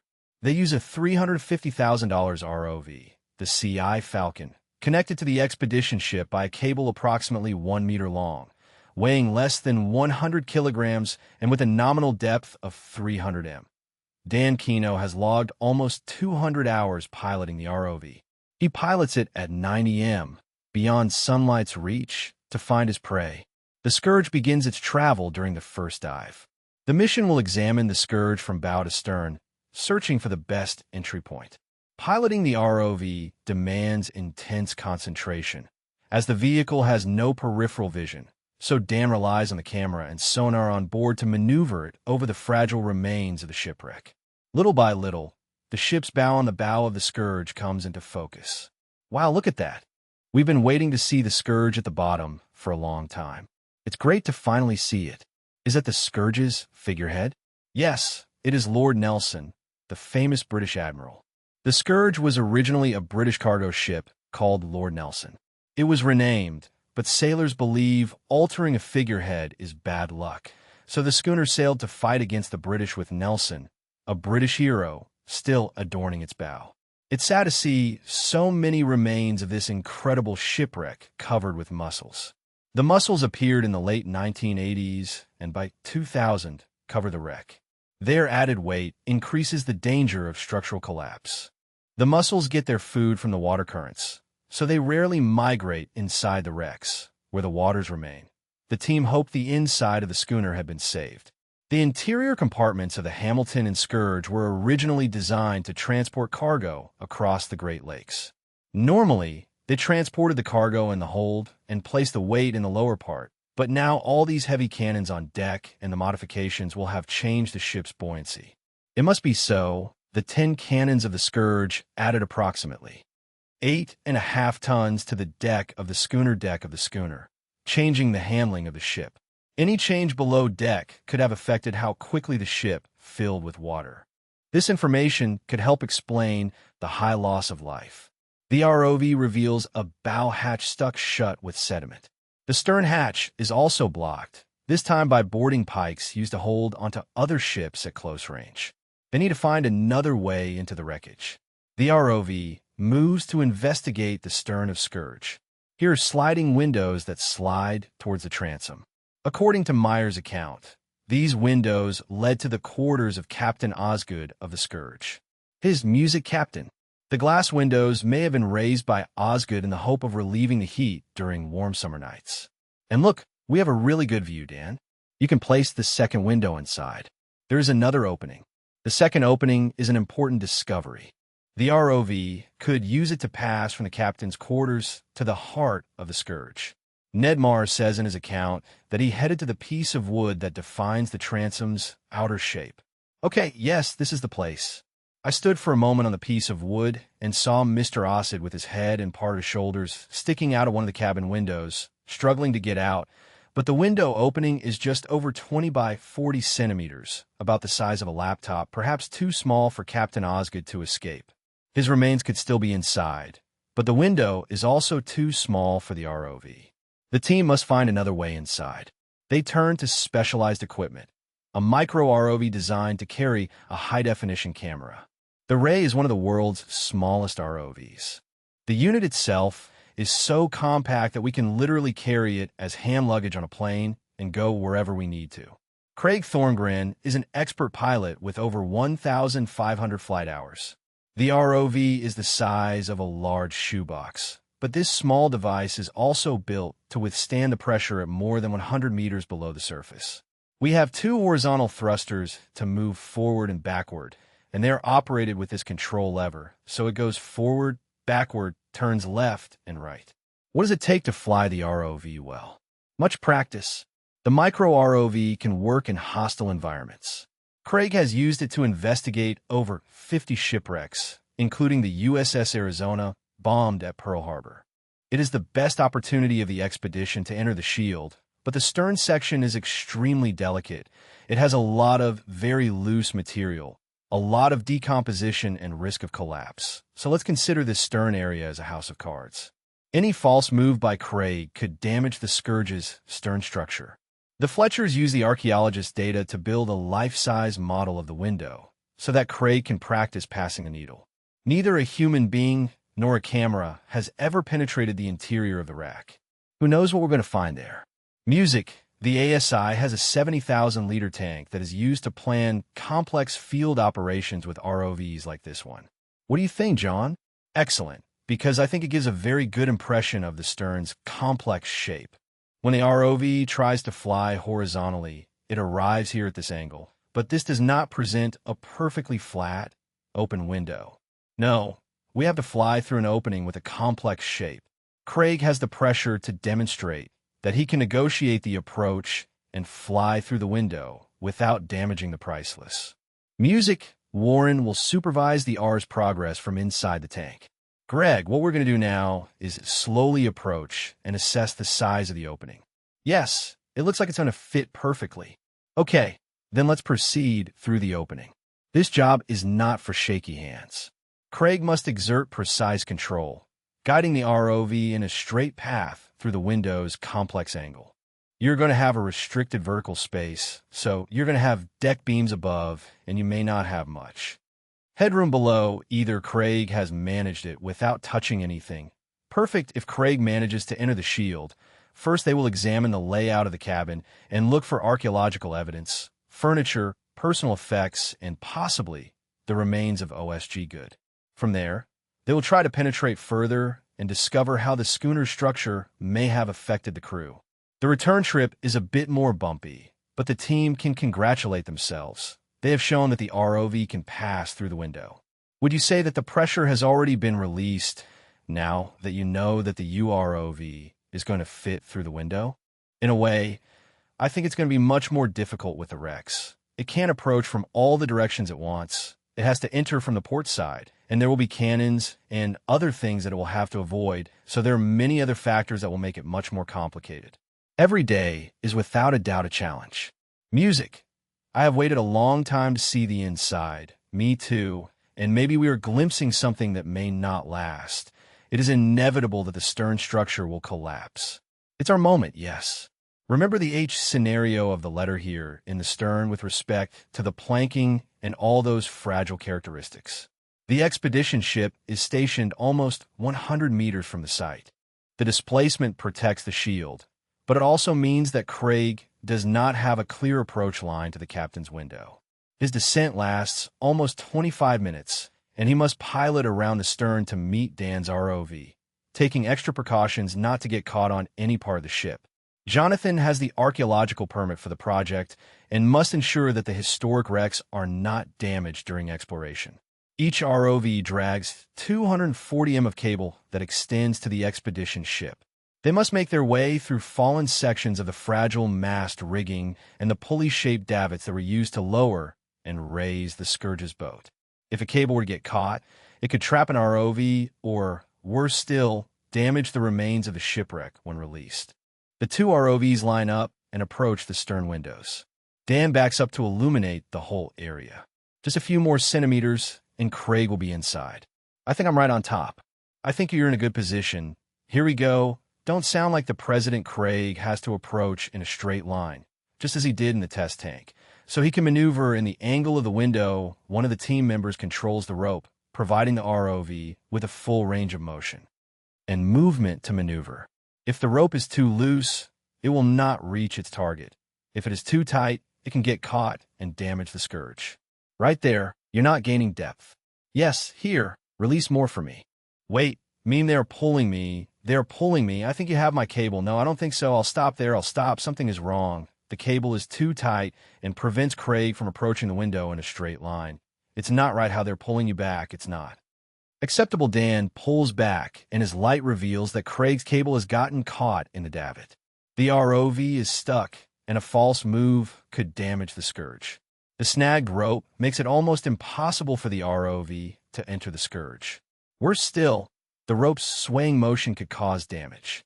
Craig maneuvers carefully to free himself. If the davit breaks, serious damage could occur to the entire stern structure. Are we clear? A little to port when we started to exert a lot of pressure forward and back, forward and back. That is not something straight there in front. And you almost have it. You almost got it. Good job, Craig. Thank you. Okay, let's go. The position of the expedition vessel forces Craig to work at a difficult approach angle to the window. Jonathan is worried about damaging the frame if we move as far as possible on the vessel's bow line to move the entire vessel in this direction. The vessel's moorings cannot be changed, but even a displacement of a few meters could be enough for Craig to have a more direct approach angle to the stern windows. Yes, we are closer to the center of the... Oh yes, much better. Is it better? Much better. Here we go. Are they pulling you up? Yes, just a little. Yes, give me a little more rope. Warren is in charge of the rope. Slow it down, slow it down. Craig struggles with the approach angle to the window. The accumulation of muscle adds another obstacle. Oh,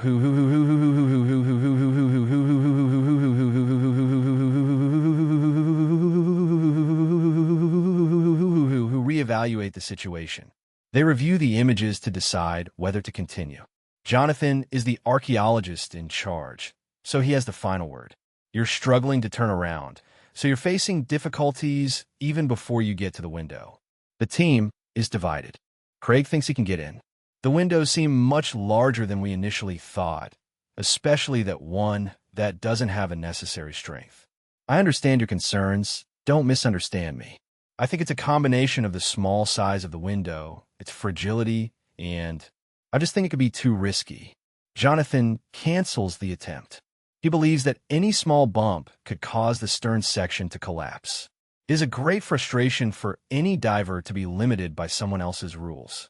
When you work very closely with archaeologists, you start to think like them, and you worry a lot about bumping into things or detaching a zebra mussel. They need a new approach if they want to answer the question of why so many men died on the night of August 8th. In 1813, Mike and Warren investigate another 19th century schooner that has a similar design to the Hamilton and the Scourge.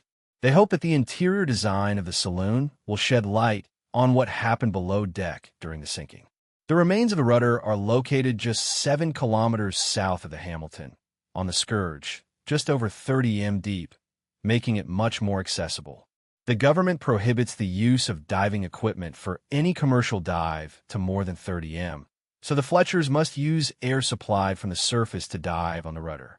Once on the surface, they must enter a decompression chamber to purge the nitrogen that builds up in their blood during the dive. Nitrogen is not assimilated by the body. All right, so what happens is that the gas comes out of the solution as soon as you reach the surface, and we don't like having bubbles in the bloodstream. That's not oxygen. The Fletchers will enter the chamber immediately after surfacing, or risk suffering from decompression sickness. Complete commercial diving equipment is very uncomfortable. You feel extremely uncomfortable, but I did thousands of dives like that throughout my commercial career in music. They submerge using a rope, an air lifeline, and means of communication between them and the surface, but if they're not careful, their ropes could get tangled in the wreckage. The dive plan gives them only 30 minutes to investigate. Mussels also cover the rudder, but on the fore square, its hatches are almost 4 times larger than those of the Hamilton and the Scourge. I'm going to see if I can enter the ship through the bow hatch. The rudder was a cargo schooner like the Hamilton and the Scourge before being converted for the war. I think I can get through. I'm going to go down and take a look at the internal structure. Taking a look inside the cargo schooner provides the team with new information. These interior spaces were designed to maximize cargo capacity, but when the Hamilton and the Scourge were converted into Navy ships, these types of holds could become home to 40 or 50 men. Are you advancing or going backwards? Now I'm going backwards. I see the stern mirror before me. I see the deck beams. The deck support beams are the only structural elements that remain. It seems to be literally open.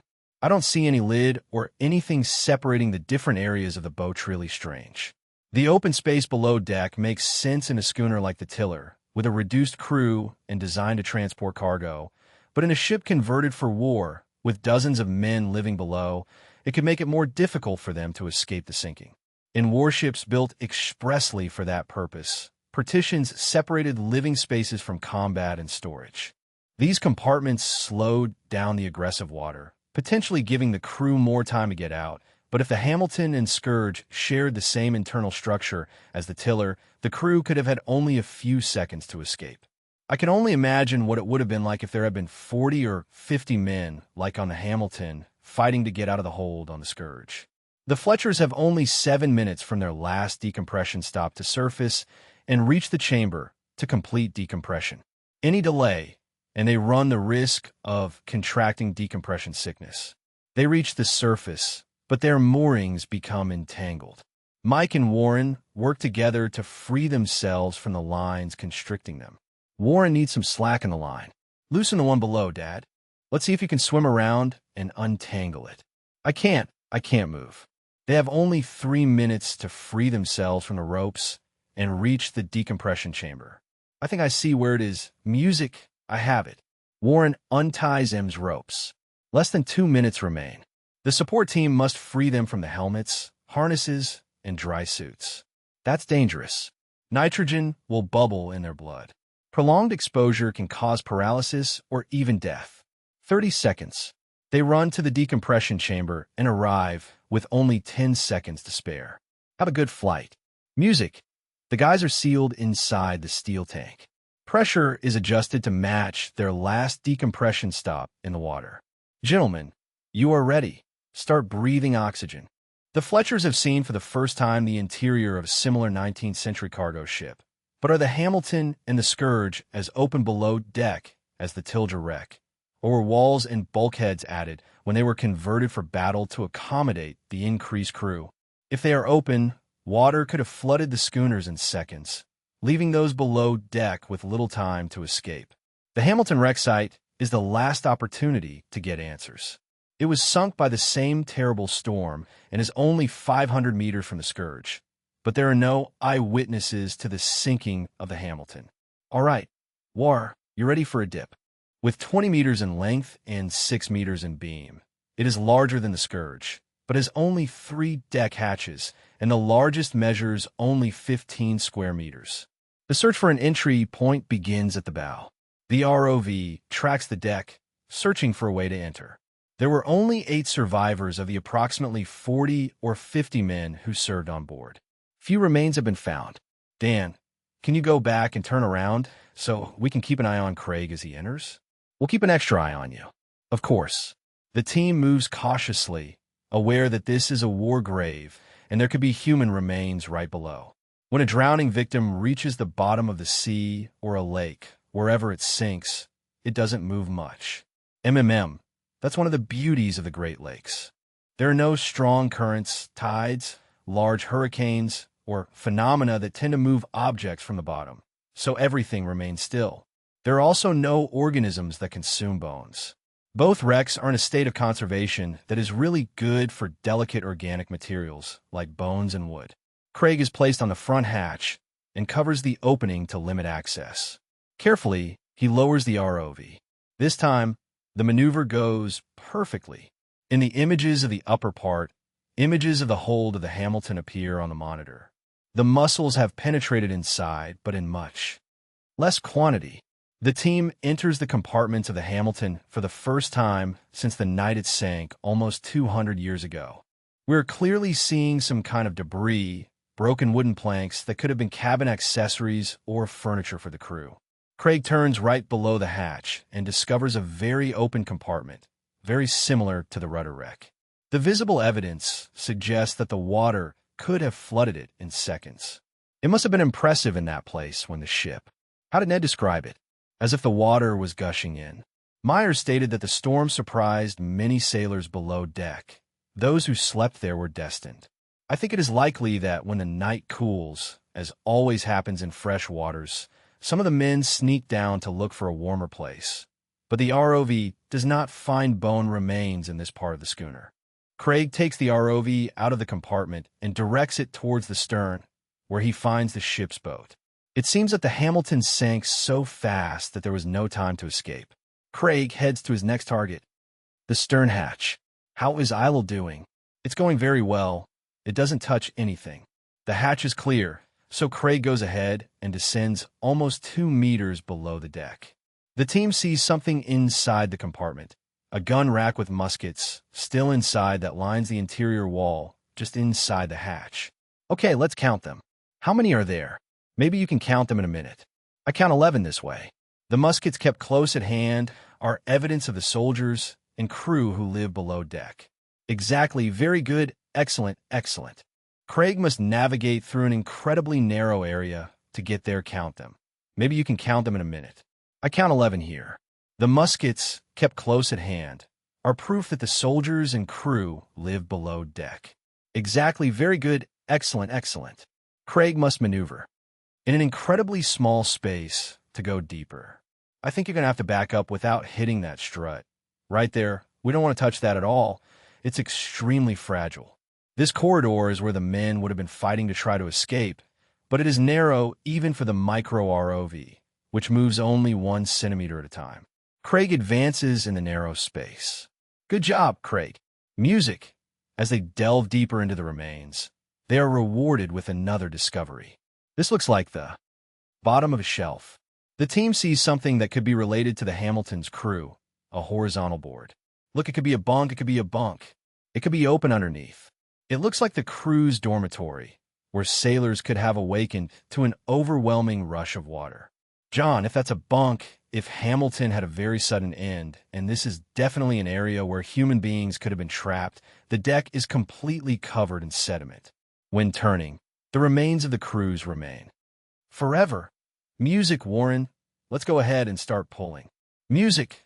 The micro ROV offers the team a window to the past, revealing the interior compartments of the Hamilton. The lack of visible bulkheads or partitions meant that water could enter through the hatches. But how difficult would it have been for the crew to escape the overturned schooners as they filled with water? At Survival Systems, the Fletchers are preparing the simulation of the last moments of the Hamilton and the Scourge. I can't say I'm nervous, but I can feel a little nervous. I think it's going to be difficult. I think that much water moving through an exit, and it is not a very large one, means that the surge will be quite strong. Mike stays outside, ready to help if Warren is injured. He will also time how long Warren remains trapped inside the capsule. Music. We're starting up the wave ball. Make some big waves for us. I woke up to big raindrops falling on my face. I intended to go down to get a bit of what we keep in our closet and take the bottle up when lightning almost blinded me. I think that they're preparing. My God, this is so intense. 17 tons of water burst through the hatch, expelling all air from the capsule. The water fell in torrents through the cabin and hallway like a curtain. Oh, where am I now? My God, I'm up here. 30 seconds passed, then almost a minute. How could someone do that if they did not have diving equipment and, above all, if it happened suddenly and in the dark? After almost a minute, the reserve divers checked that Warren had not been injured. Finally, Warren freed himself, but found the chaos of the storm on the surface. I jumped and fell into the water several meters from where I was.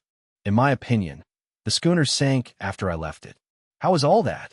But it happens fast, much faster than I expected it to. The water simply. Did you see how it entered, and then you're under the water? Those sailors would have been taken by surprise and would have had only a few terrifying moments to reach deck. It definitely makes me understand what really happened that night and the challenges these men faced. One knows immediately that one has to survive and get out of the ship, and I can understand why so many died. Ned Mears was certainly one of the lucky ones. Within seconds of jumping into the water, he found a lifeboat and got on it. Then he saved the other 7 men who survived that shipwreck. Almost 200 years later, a scientific expedition has entered one of the schooners for the first time, collecting archaeological evidence and shedding light on why so many crew members of the Hamilton and the Scourge died trapped below deck. The interiors of the ships would become their coffins.